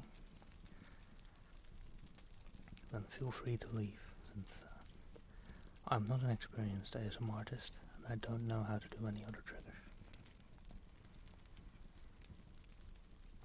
But yes, sit back and hold on, Ellie. Take it easy. Calm down.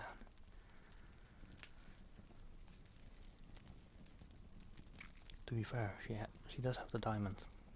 Where's the check mark though, Ellie? Emmy, also thank you for the follow. Alright. And did I even thank Saint for the raid? I don't know. Why have I gone into whispering? Right. Saint, also thank you for the raid. Thank you so much. Hope your stream was amazing.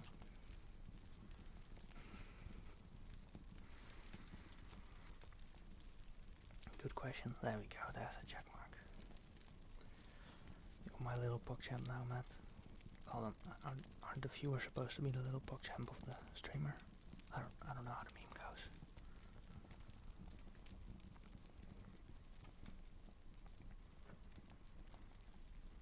Have a lovely day, Mystic. Thank you for coming on by. Merry Christmas. I hope your Christmas days go great. Stream was amazing. That's good to hear. Alright though, let's get on with Stave 2, Chapter 2 of A Christmas Carol. Before this stream turns into a 5-hour stream, which it might nonetheless since my reading has been slow so far.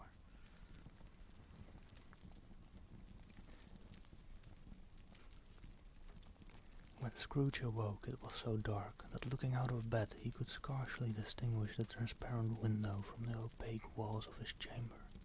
He was endeavouring to pierce the darkness with his ferret eyes, when the chimes of a neighbouring church struck the 4 quarters, so he listened for the hour. To his great astonishment, the heavy bell went on from 6 to 7, and from 7 to 8, and regularly up to 12, then stopped. 12. It was past 2 when he went to bed. The clock was wrong. An icicle must have got into the works. 12. He touched the spring of his repeater to correct his most preposterous clock. Its rapid little pulse beat 12 and stopped. Why, it isn't possible, said Scrooge, that I can have slept through a whole day and far into another night. It isn't possible that anything has happened to the sun, and this is 12 at noon.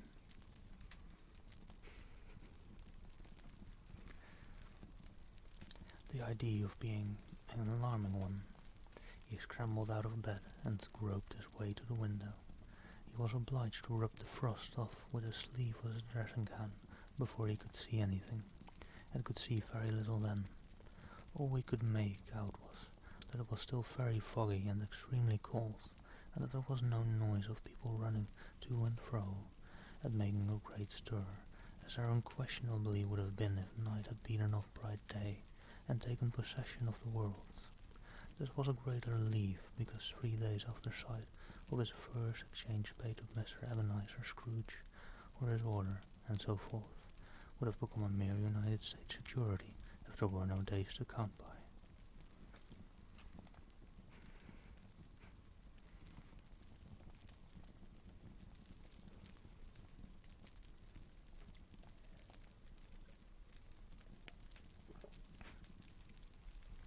Laughs and mobile. Well, could try and find some way to watch multiple streams on mobile. You have those sites, right?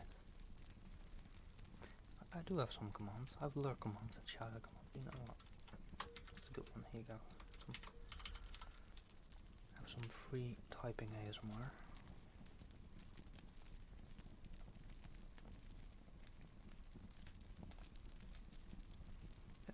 Yeah, I have shout out.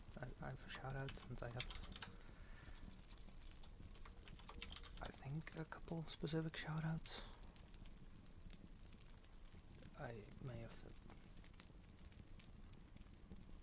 Yeah, see, I have one specific shout out, and maybe 2. I think I have one for Comf as well.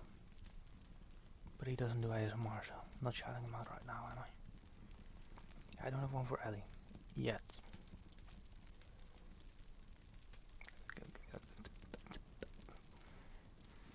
You have a check mark, you don't need. Oh, wait. Fox also has a check mark. Yet. Yeah, yet. It's in the works, but working hard at it. It's, working as a small team here. Takes some time, of course. Yeah, come streams variety. Just some variety stuff. Merry Christmas, Jack Gordon. Alright. Scrooge went to bed again, and thought and thought and thought it over and over and over, and could make nothing more of it. The more he thought, the more perplexed he was, and the more he endeavored not to think, the more he thought. Hey Rody, thank you for the follow. Oh no, now all the big ASMR artists are here. If I wasn't nervous when I started, I guess I am now.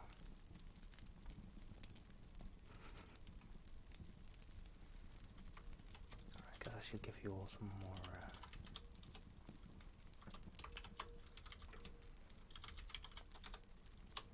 more typing ASMR.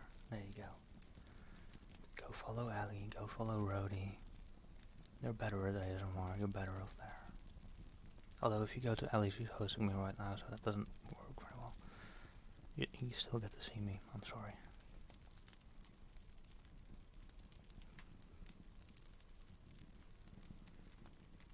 I don't have mods, Jade.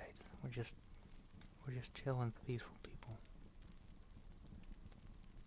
I say that. I do my own banning. You guys get some typing ASMR when I have to ban someone. It's very profitable.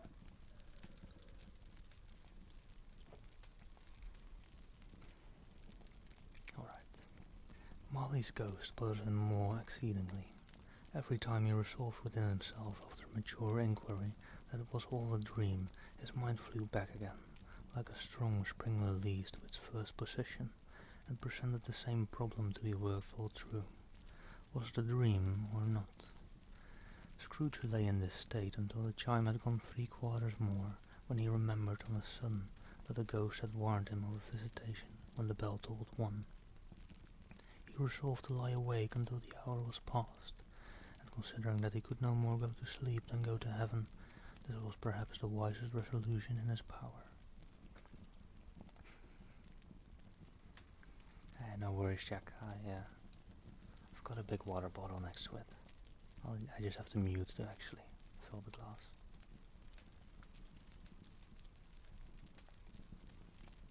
There we go.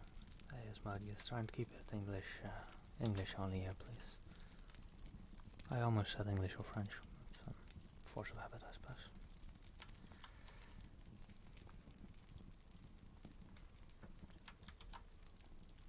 But I'm doing good. I'm speaking quietly because that's ASMR. That's the Twitch category you happen to click on. Hope you're doing well as well. Alright, Saint. See you back in a bit.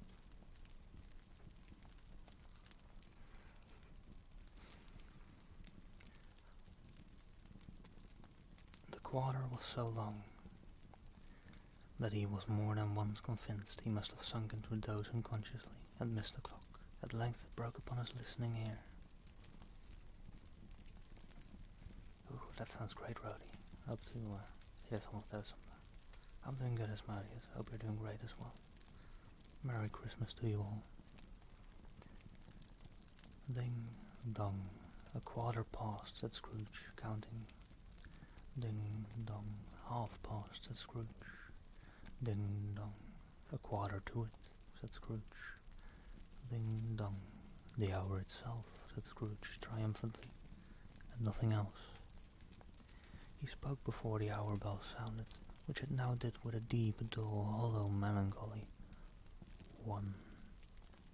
Light flashed up in the room upon the instant, and the curtains of his bed were drawn. The curtains of his bed were drawn aside, I tell you, by a hand, not the curtains at his feet, nor the curtains at his back, but those to which his face was addressed. The curtains of his bed were drawn aside, and Scrooge, starting up into a half-recumbent attitude, found himself face to face with the unearthly visitor who drew them, as close to it as I am now to you, and I am standing in the spirit at your elbow.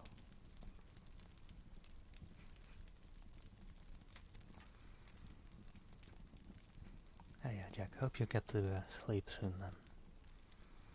Right, 2 a.m. already in Australia. I'm trying to keep up with my time zone knowledge. And sleep well if you do happen to doze off before saying goodnight. It was a strange figure, like a child, yet not so like a child as like an old man, viewed through some supernatural medium, which gave him the appearance of having receded from the view, and being diminished to a child's proportions. Its hair, which hung about its neck and down its back, was white as if with age, and yet the face had not a wrinkle in it, and the tenderest bloom was on the skin. The arms were very long and muscular, the hands the same, as if its hold were of uncommon strength. Its legs and feet, most delicately formed, were like those upper members bare. It wore a tunic of the purest white, and round its waist was bound a lustrous belt, the sheen of which was beautiful. It held a branch of fresh green holly in its hand, and in singular contradiction of that wintry emblem, had its dress trimmed with summer flowers. But the strangest thing about it was, that from the crown of its head there sprung a bright clear jet of light, by which all this was visible, and which was doubtless the occasion of its using in its duller moments, a great extinguisher for a cap, which it now held under its arm. Even this, though, when Scrooge looked at it with increasing steadiness, was not its strangest quality, for as its belt sparkled and glittered, now in one part and now in another, and what was light one instant at another time was dark, so the figure itself fluctuated in its distinctness. Hey, Asmodeus, thank you for the follow. Being now a thing with one arm, now with one leg, now with 20 legs, now a pair of legs without a head, now a head without a body, of which dissolving parts no outline would be visible in the dense gloom wherein they melted away, and in the very wonder of this it would be itself again, distinct and clear as ever. And yeah, it's ASMR. It's supposed to be somewhat relaxing, somewhat quietish, and often most ASMRs will have some other things as sounds as well, like some finger fluttering or the crackling fire that I've got in the background, which I can't hear myself.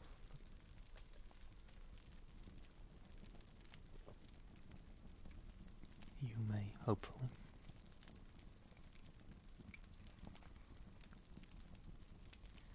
Are you the spirit, sir, whose coming was foretold to me? Asked Scrooge. I am.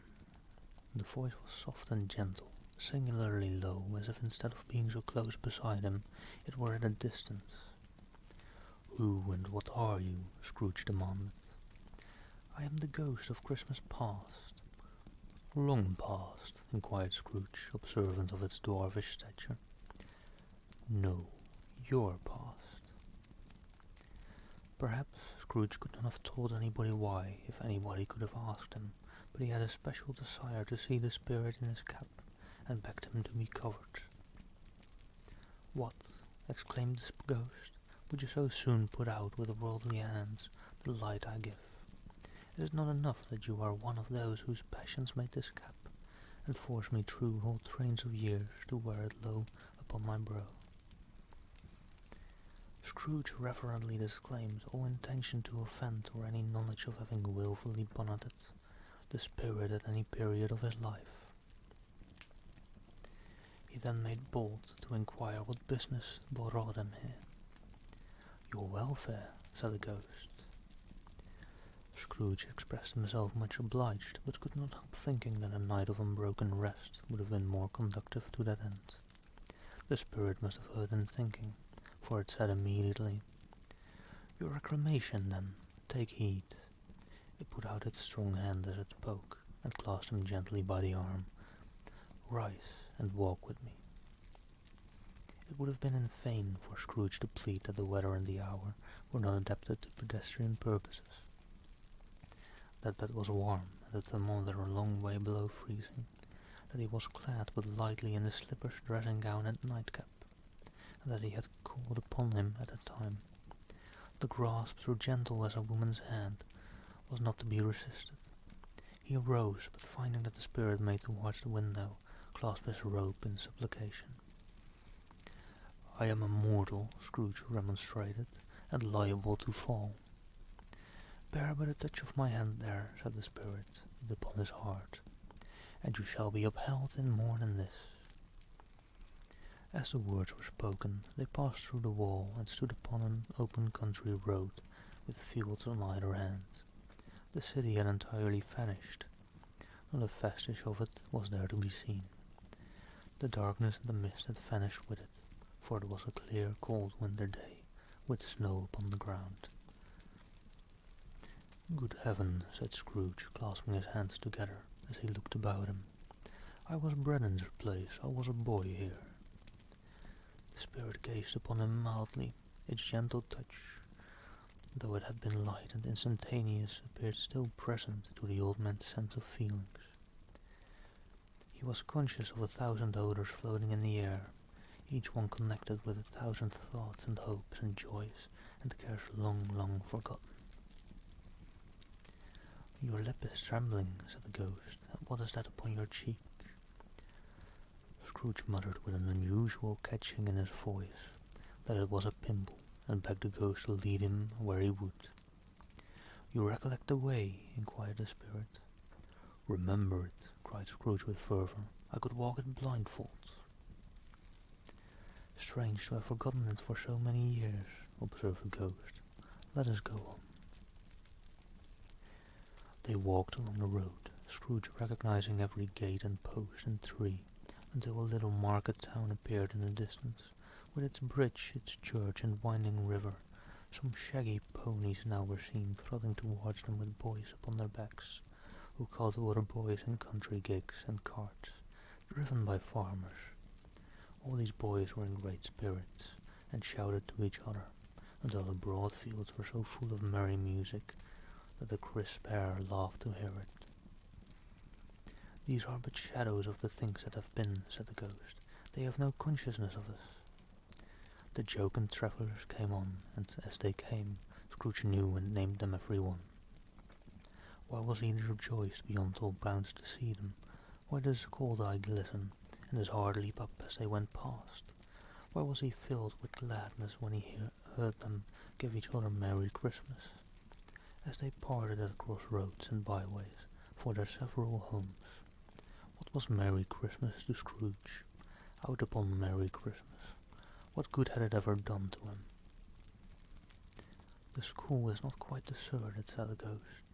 "A solitary child neglected by his friends is left there still." Scrooge said he knew it, and he sobbed. They left the high road by a well-remembered lane, and soon approached a mansion of dull red brick, with a little weathercock surmounted cupola on the roof, and a bell hanging in it. It was a large house, but one of broken fortunes. Of the spacious offices were little used. Their walls were damp and mossy, their windows broken, and their gates decayed. Fowls clucked and strutted in its stables, and the coach houses and sheds were overrun with grass. Nor was it more retentive of its ancient state within, for entering the dreary hall and glancing through the open doors of many rooms, they found them poorly furnished, cold and fast.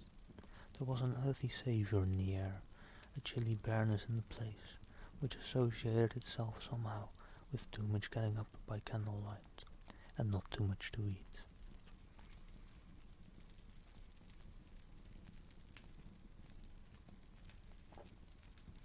Also, I suppose this is a good test.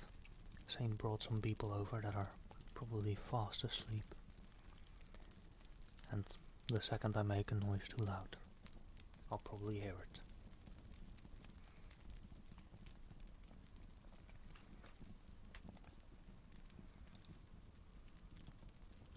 Right, just rest my voice for a bit.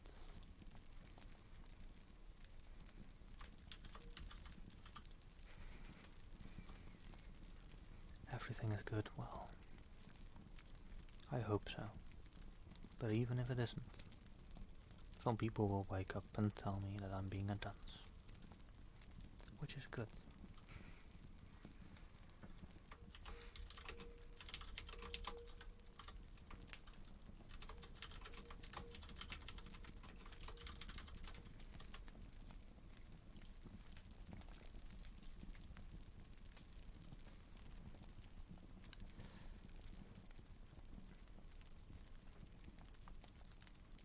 They went, the ghost and Scrooge, across the hall to a door at the back of the house.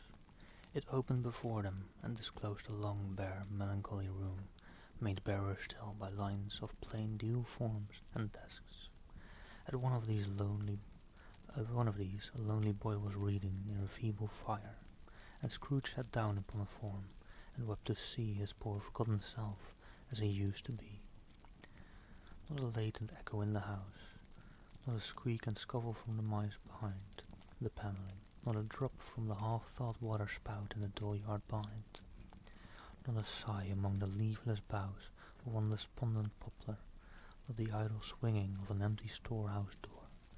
No, not a clicking in the fire, but fell upon the heart of Scrooge with a softening influence, and gave a freer passage to his tears.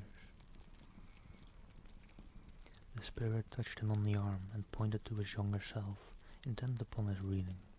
Suddenly a man in foreign garments, wonderfully real and distinct to look at, stood outside the window, with an axe stuck in his belt, and leading the bridle and ass laden with wood. "Why, it's Ali Baba!" Scrooge exclaimed in ecstasy. "It's dear old honest Ali Baba. Yes, yes, I know. One Christmas time, when yonder solitary child was left here all alone, he did come, for the first time, just like that. Poor boy and Valentine," said Scrooge, "and his wild brother, Orson, there they go, and what's his name, who was put down in his drawers asleep at the gate of Damascus, don't you see him?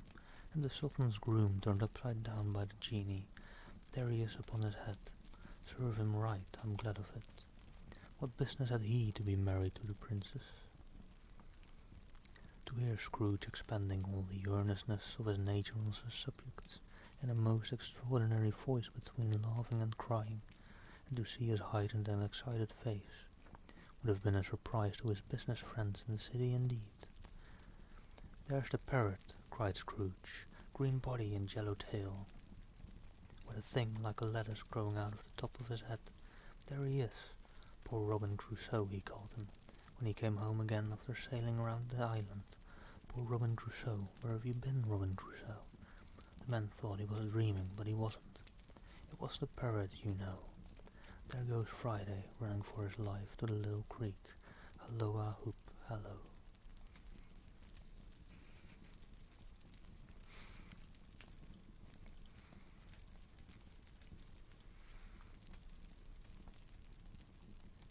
Then, with a rapidity of transition very foreign to his usual character, he said, in pity for his former self, "Poor boy," and cried again. "I wish," Scrooge muttered, putting his hand in his pocket and looking about him, after drying his eyes with his cuff, "but it's too late now." "What is the matter?" asked the spirit. "Nothing," said Scrooge, "nothing. There was a boy singing a Christmas carol at my door last night. I should like to have given him something, that's all." The ghost smiled thoughtfully and waved its hand, saying as it did so, "Let us see another Christmas." Scrooge's former self grew larger at the words, and the room became a little darker and more dirty. The panels shrunk and windows cracked. Fragments of plaster fell out of the ceiling, and the naked lefts were shown instead. But how all this was brought about, Scrooge knew no more than you do. He only knew that it was quite correct, that everything had happened so. That there he was, alone again, when all the other boys had gone home for the jolly holidays. He was not reading now, but walking up and down despairingly. Scrooge looked at the ghost, and with a mournful shaking of his head, glanced anxiously towards the door. It opened, and a little girl much younger than the boy came darting in, and putting her arms about his neck, and often kissing him, addressed him as her dear brother. "I have come to bring you home, dear brother," said the child, clapping her tiny hands and bending down to laugh. "To bring you home, home, home." "Home, little Fan," returned the boy. "Yes," said the child, brimful of glee. "Home for good and all, home for ever and ever. Father is so much kinder than he used to be. That home's like heaven. He spoke so gently to me one dear night when I was going to bed that I was not afraid to ask him once more if he might come home, and he said yes, you should. and set me in a coach to bring you, and you are to be a man," said the child, opening her eyes, "and are never to come back here, but first we're to be together all the Christmas long, and have the merriest time in all the world."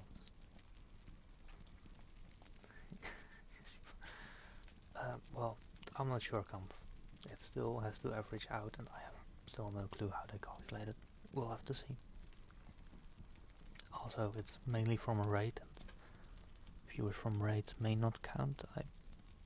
People say it might not from getting partner.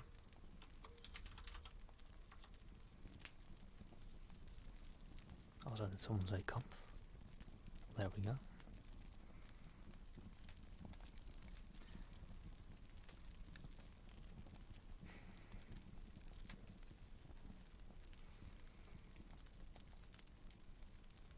People remove the referral link you leave it. Yeah, exactly. But without that, they won't like count on the average, right? So we'll see. And well, either way, I won't mind. It's a mere goal that I'll try to get and achieve before next TwitchCon. And if I don't get it, then I don't. "You are quite a woman, little Van," exclaimed the boy. She clapped her hands and laughed, and tried to touch his head, but being too little, laughed again, and stood on tiptoe to embrace him. Then she began to drag him in her childish eagerness towards the door, and he, nothing loth to go, accompanied her. I'm on mobile trying to remove. See, I wonder whether it would even be the case on mobile or not. I'm not sure.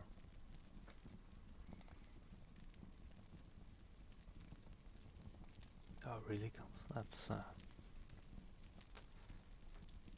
like they do need interaction. I mean, I guess I kind of get why they did do it. So you don't throw people around without, I just get everyone affiliate, just rate them around.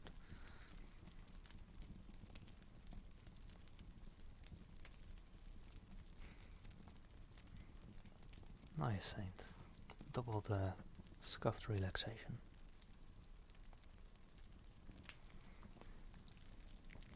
A terrible voice in the hall cried, "Bring down Master Scrooge's box there," and in the hall appeared the schoolmaster himself, who glared on Master Scrooge with a ferocious condescension, and threw him into a dreadful state of mind by shaking hands with him.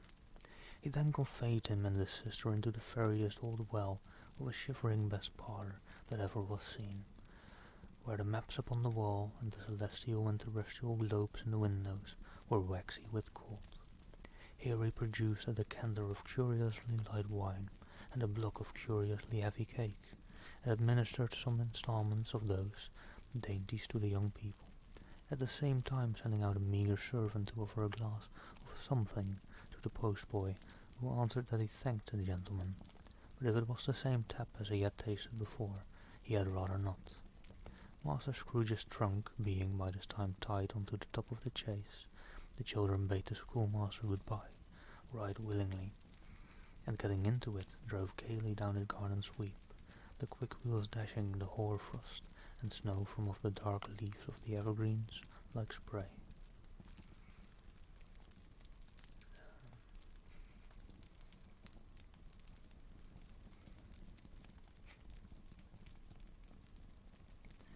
Always a delicate creature whom a breath might have withered, said the ghost, but she had a large heart. So she had, cried Scrooge. You're right, I will not gainsay it.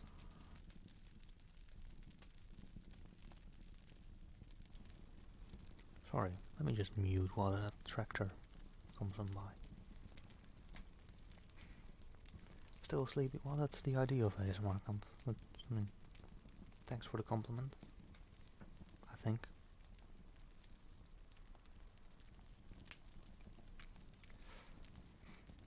So she had, cried Scrooge. You're right, I will not gainsay it, spirit, God forbid. She died a woman, said the ghost, and had, as I think, children. One child, Scrooge returned. Through, said the ghost. Your nephew.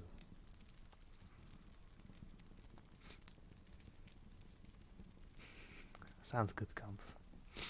Hope you're enjoying your Christmas day. Scrooge seemed uneasy in his mind, and answered briefly, yes.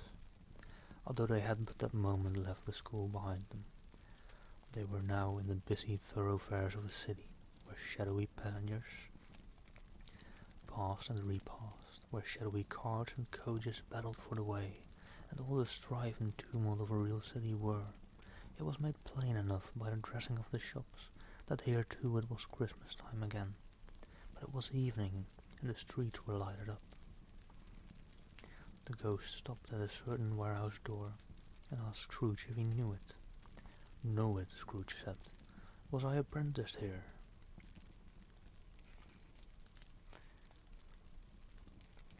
They went in, at sight of an old gentleman in a Welsh wig, sitting behind such a high desk that if he had been 2 inches taller, that he must have knocked his head against the ceiling. Scrooge cried in great excitement.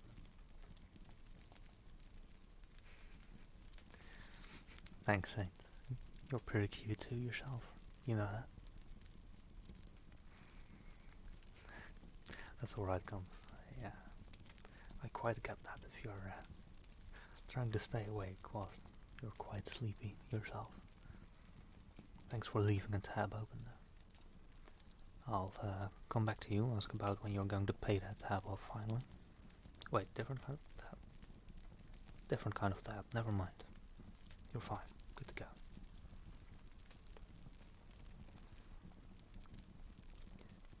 They went in, at sight of an old gentleman in a Welsh wig sitting behind such a high desk that if he had been 2 inches taller he must have knocked his head against the ceiling. Scrooge cried in great excitement, "Why, it's old Fezziwig, bless his heart, it's Fezziwig alive again." Old Fezziwig laid down his pen and looked up at the clock, which pointed to the hour of 7. He rubbed his hands, adjusted his capacious waistcoat, laughed all over himself from his shoes to his organ of benevolence, and called out in a comfortable, oily, rich, fat, jovial voice, "Yo-ho there, Ebenezer, Dick." Scrooge's former self, now grown a young man, came briskly in, accompanied by his fellow apprentice. "Dick Wilkins, to be sure," said Scrooge to the ghost. "Bless me, yes, there he is. He was very much attached to me, was Dick. Poor Dick. Dear, dear." We'll be hearing a lot of Dick, apparently. That's alright, I don't mind getting some Dick.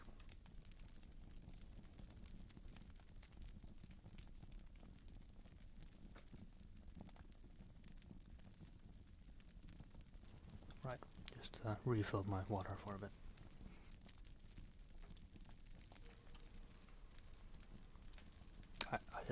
I did nothing, Ellie. I'm not sure what you heard, but it must have been the ghost of Christmas present.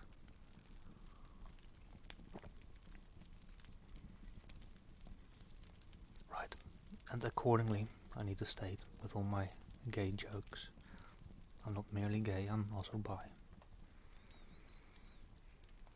Well, I'm just bi. You heard nothing. "Yo-ho, my boy," said Fezziwig. "No more work tonight. Christmas Eve, Dick. Christmas Ebenezer." "Let's have the shutters up," cried old Fezziwig, with a sharp clap of his hands, before a man can say Jack Robinson. None of you heard it. Clips are turned off here, don't even try it, actually they aren't. Hey, I don't mind. At least it's some company, Ellie.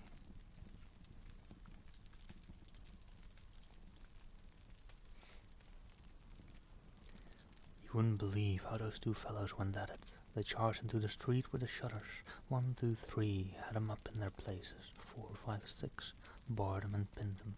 7, 8, 9, and came back before you could have got to 12, panting like race-horses. "Hilly-ho!" cried old Fizzlewig, skipping round from the high desk with wonderful agility. "Clear away, my lads, and let's have lots of room here. Hilly-ho, Dick, chirrup, Ebenezer." Oh, if someone did clip it. don't share the link. I have bots on that will time you out. Unless you're VIP, so I guess I'll leave you can. But don't. You may still get timed out. I may have it set up incorrectly, so it could still time out VIPs anyways.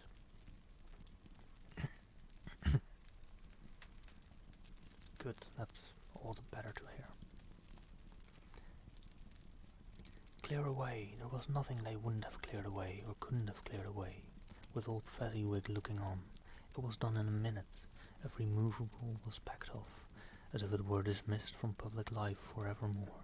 The floor was swept and watered, the lamps were trimmed, the fuel was heaped upon the fire, and the warehouse was as snug and warm and dry and bright a ballroom as you would desire to see upon a winter's night.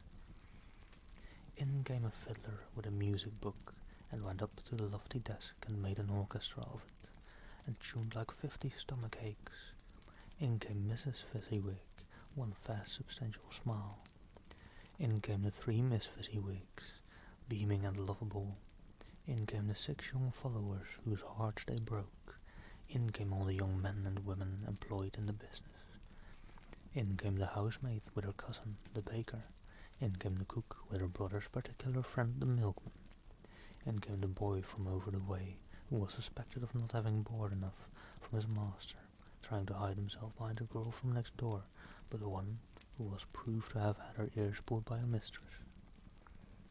In they all came, one after another, some shyly, some boldly, some gracefully, some awkwardly, some pushing, some pulling. In they all came, anyhow and everyhow. Away they all went, 20 couple at once, hands half round and back again the other way, down the middle and up again, round and round in various stages of affectionate grouping. Old top couple always turning up in the wrong place, new top couple starting off again as soon as they got there, all top couples at last, and not a bottom one to help them. When this result was brought about, old Fezziwig, clapping his hands to stop the dance, cried out, "Well done!" and the fiddler plunged his hot face into a pot of porter, especially provided for that purpose, but scorning rest upon his reappearance, he instantly began again, though there were no dancers yet, as if the other fiddler had been carried home, exhausted on a shutter, and he were a brand new man, resolved to beat him out of sight or perish. There were more dances, and there were forfeits, and more dances, and there was cake, and there was negus, and there was a great piece of cold roast, and there was a great piece of cold boiled, and there were mince pies and plenty of beer, but the great effect of the evening came after the roast and boiled, when the fiddler, an artful dog, mind, the sort of man who knew his business better than you or I could have told him. At him struck up Sir Roger de Coverley. Then old Fezziwig stood out to dance with Mrs. Fezziwig. Top couple too, with a good stiff piece of work cut out for them.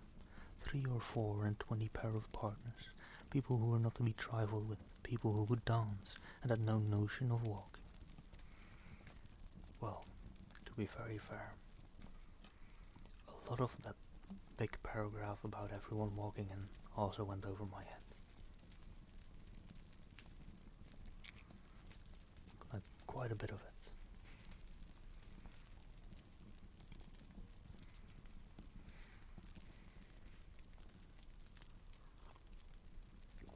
It mainly, quite in-depthly, explained a lot of people walking into Mr. Fezziwig's old shop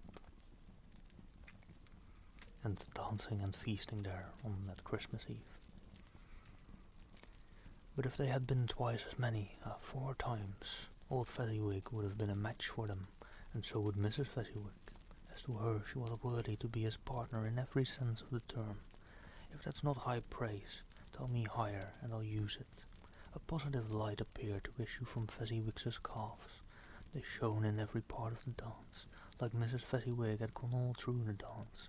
Advance and retire, both hands to your partner, bow and curtsy, corkscrew, thread the needle, and back again to your place. Fezziwig cut so deftly that he appeared to wink with his legs, and came upon his feet again without a stagger. When the clock struck 11, this domestic ball broke up.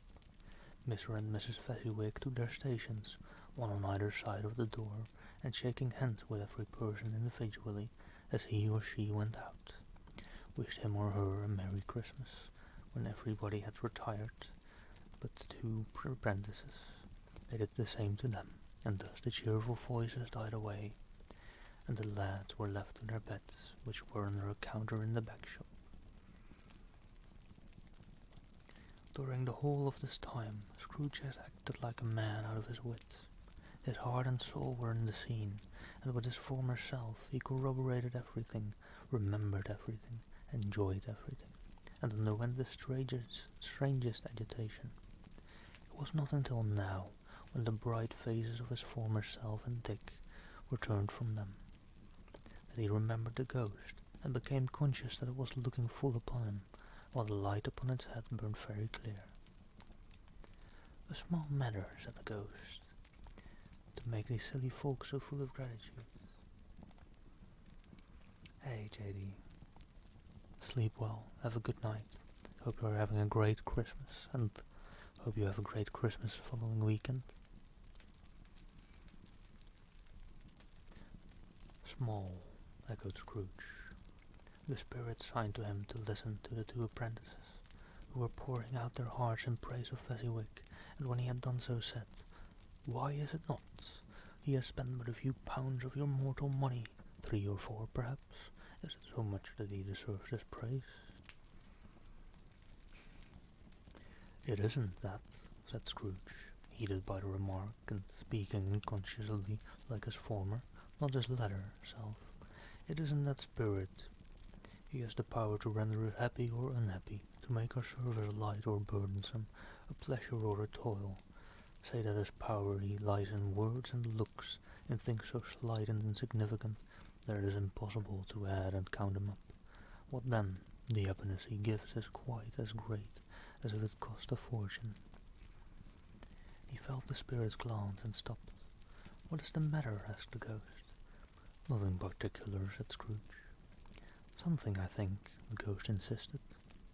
"No," said Scrooge. "No, I should like to be able to say a word or two to my clerk just now, that's all." His former self turned down the lamps as he gave utterance to the wish, and Scrooge and the ghost again stood side by side in the open air. "My time grows short," observed the spirit. "Quick." This was not addressed to Scrooge or any one whom he could see, but it produced an immediate effect, for again Scrooge saw himself. He was older now, a man in the prime of life. His face had not the harsh and rigid lines of later years, but it had begun to wear the signs of care and avarice.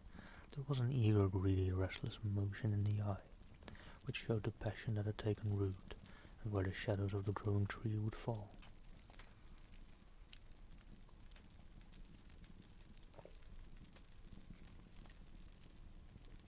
He was not alone, but sat by the side of a fair young girl in a mourning dress, in whose eyes there were tears, which sparkled in the light that shone out of the ghost of Christmas past. "It matters little," she said softly. "To you, very little.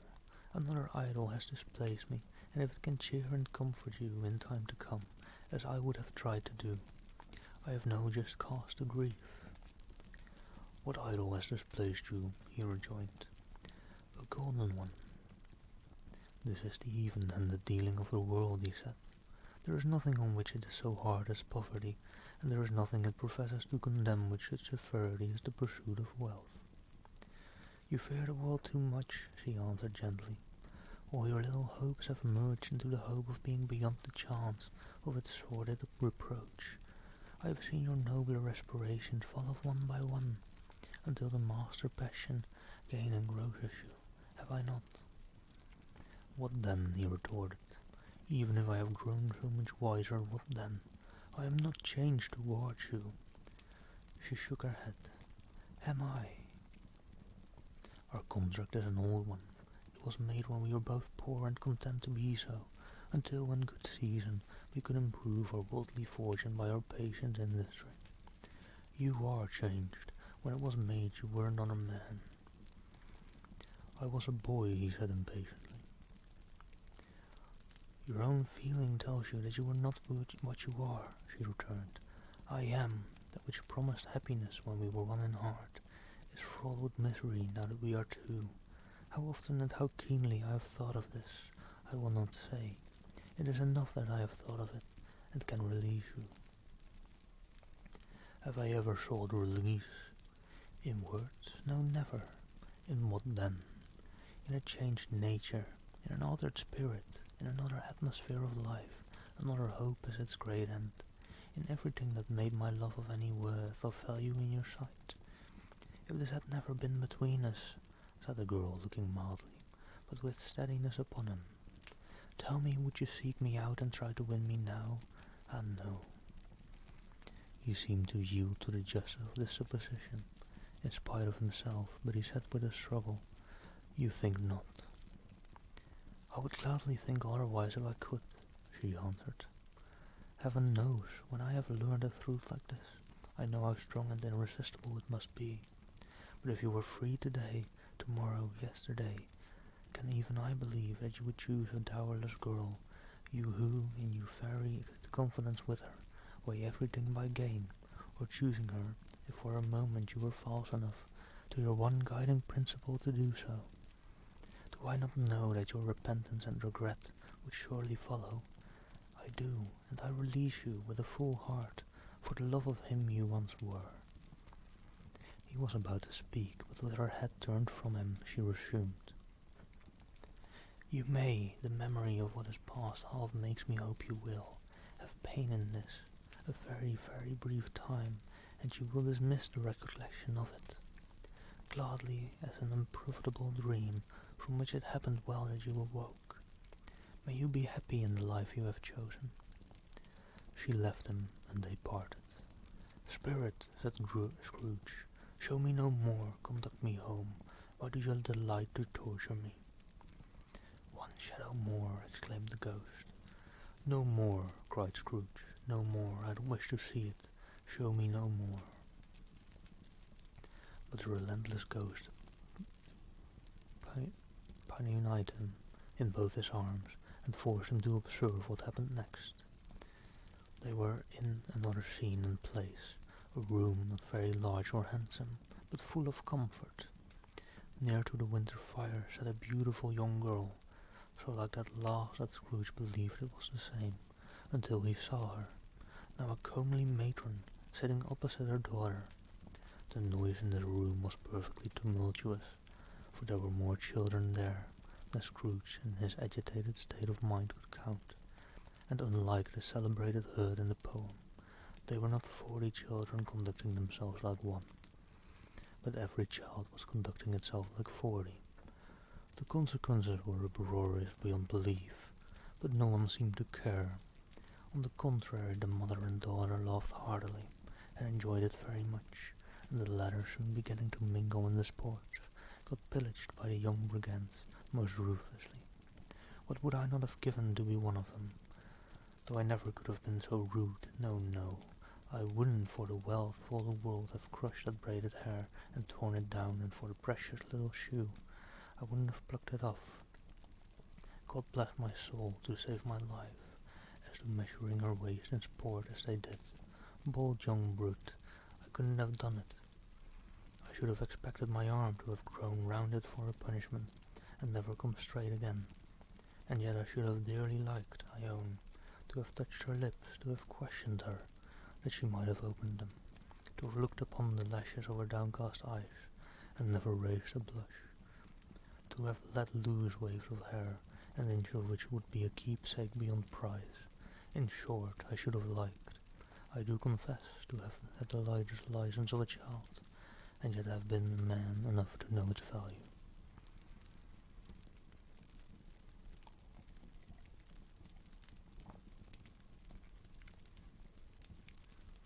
But now nothing knocking at the door was heard, and such a rush immediately ensued, that she, with laughing face and plundered dress, was borne towards it, the centre of a flush and boisterous group, just in time to greet the father, who came home attended by a man laden with Christmas toys and presents. Then the shouting and the struggling, and the onslaught that was made on the defenceless porter. the scaling him with chairs for ladders to dive into his pockets, to spoil him of brown paper parcels, hold on tight by his cravat, hug him round his neck, pummel his back and kick his legs in irrepressible affection. The shouts of wonder and delight with which the development of every package was received. The terrible announcement that the baby had been taken in the act of putting a doll's frying pan into his mouth and was more than suspected of having swallowed a fictitious turkey glued on a wooden platter. The immense relief of finding this a false alarm, the joy and gratitude and ecstasy. They are all indescribable alike. It is enough that by degrees the children and their emotions got out of the parlour, and by one stair at a time up to the top of the house, where they went to bed and so subsided.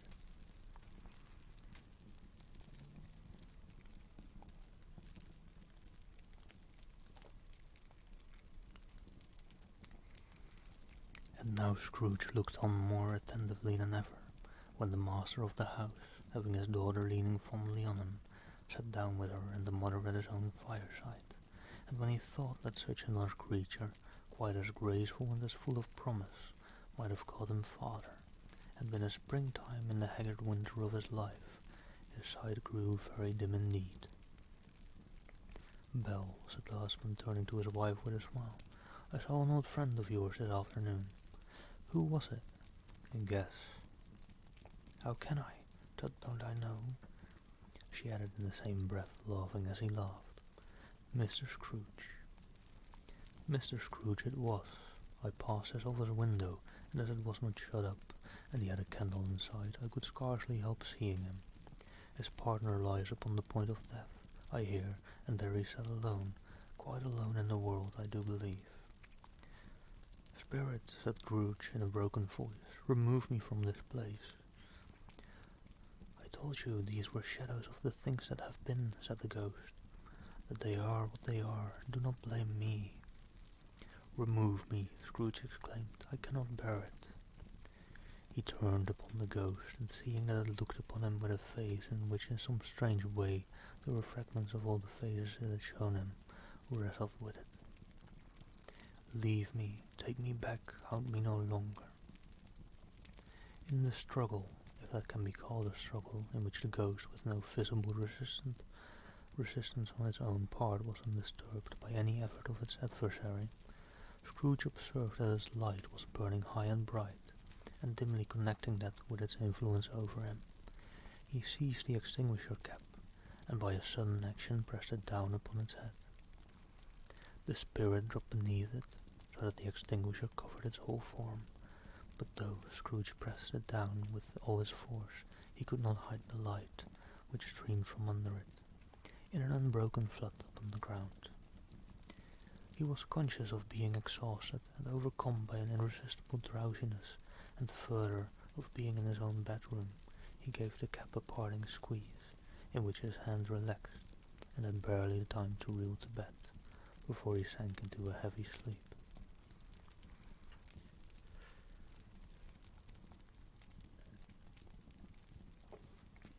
Alright, that was chapter 2, the first of the 3 spirits, the ghost of Christmas past. And I'm afraid I somewhat expected this whole reading to only take about 2 hours, but seeing I've only gotten 2 chapters, I fear I may have to resume this tomorrow, as I think I may have to go make dinner for myself. Well, yeah, just for myself. Still heating, I heated too many. Well, if you heated it up, you gotta finish it. That's the rules. But yeah, I think I may be heading off too, since I'll need to make dinner for myself. And I'm not even quite sure what's in the house, so it may take some time to make. And I'll be expected to be at janitor duty soon enough.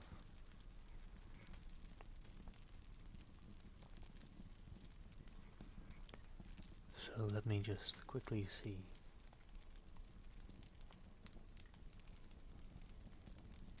who I might raid to.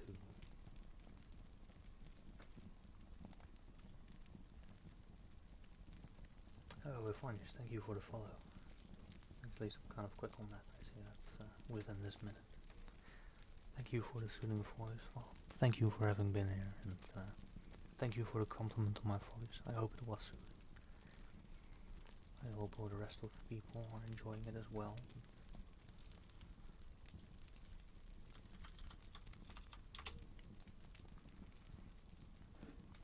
And they're fast asleep by now, hopefully. Appreciate the cozy atmosphere. I'm happy to hear that. I'm glad to hear that. Let me see. I see that there's a Rory Ray starting soon. And already in ASMR, so I can throw you people over there. A1 accent.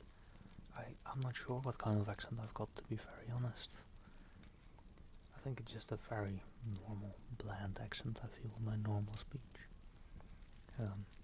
Although I can do a couple of different accents. At least I can do a couple of different accents. I was going to go for my base Scottish accent, but that came out more Texan. Oh well, good enough. Oh, there we go. Rory just started. So, let me start the raid. Whilst the motorcycle brushes past. To disturb the chill and get you all hyped and ready for the raid, I suppose. Right, thank you all for having been here. And I hope you enjoy the ASMR by the great Rory Ray. I'll tune in there for a bit as well, whilst I go make dinner. And, well, it'll probably be a bit before I tune in, since I need to put my headset on and all that stuff. I'll be there as well. Thank you all for having been here. And see you all maybe tomorrow. I'll try and resume A Christmas Carol, since I've not even gotten halfway through it. See you all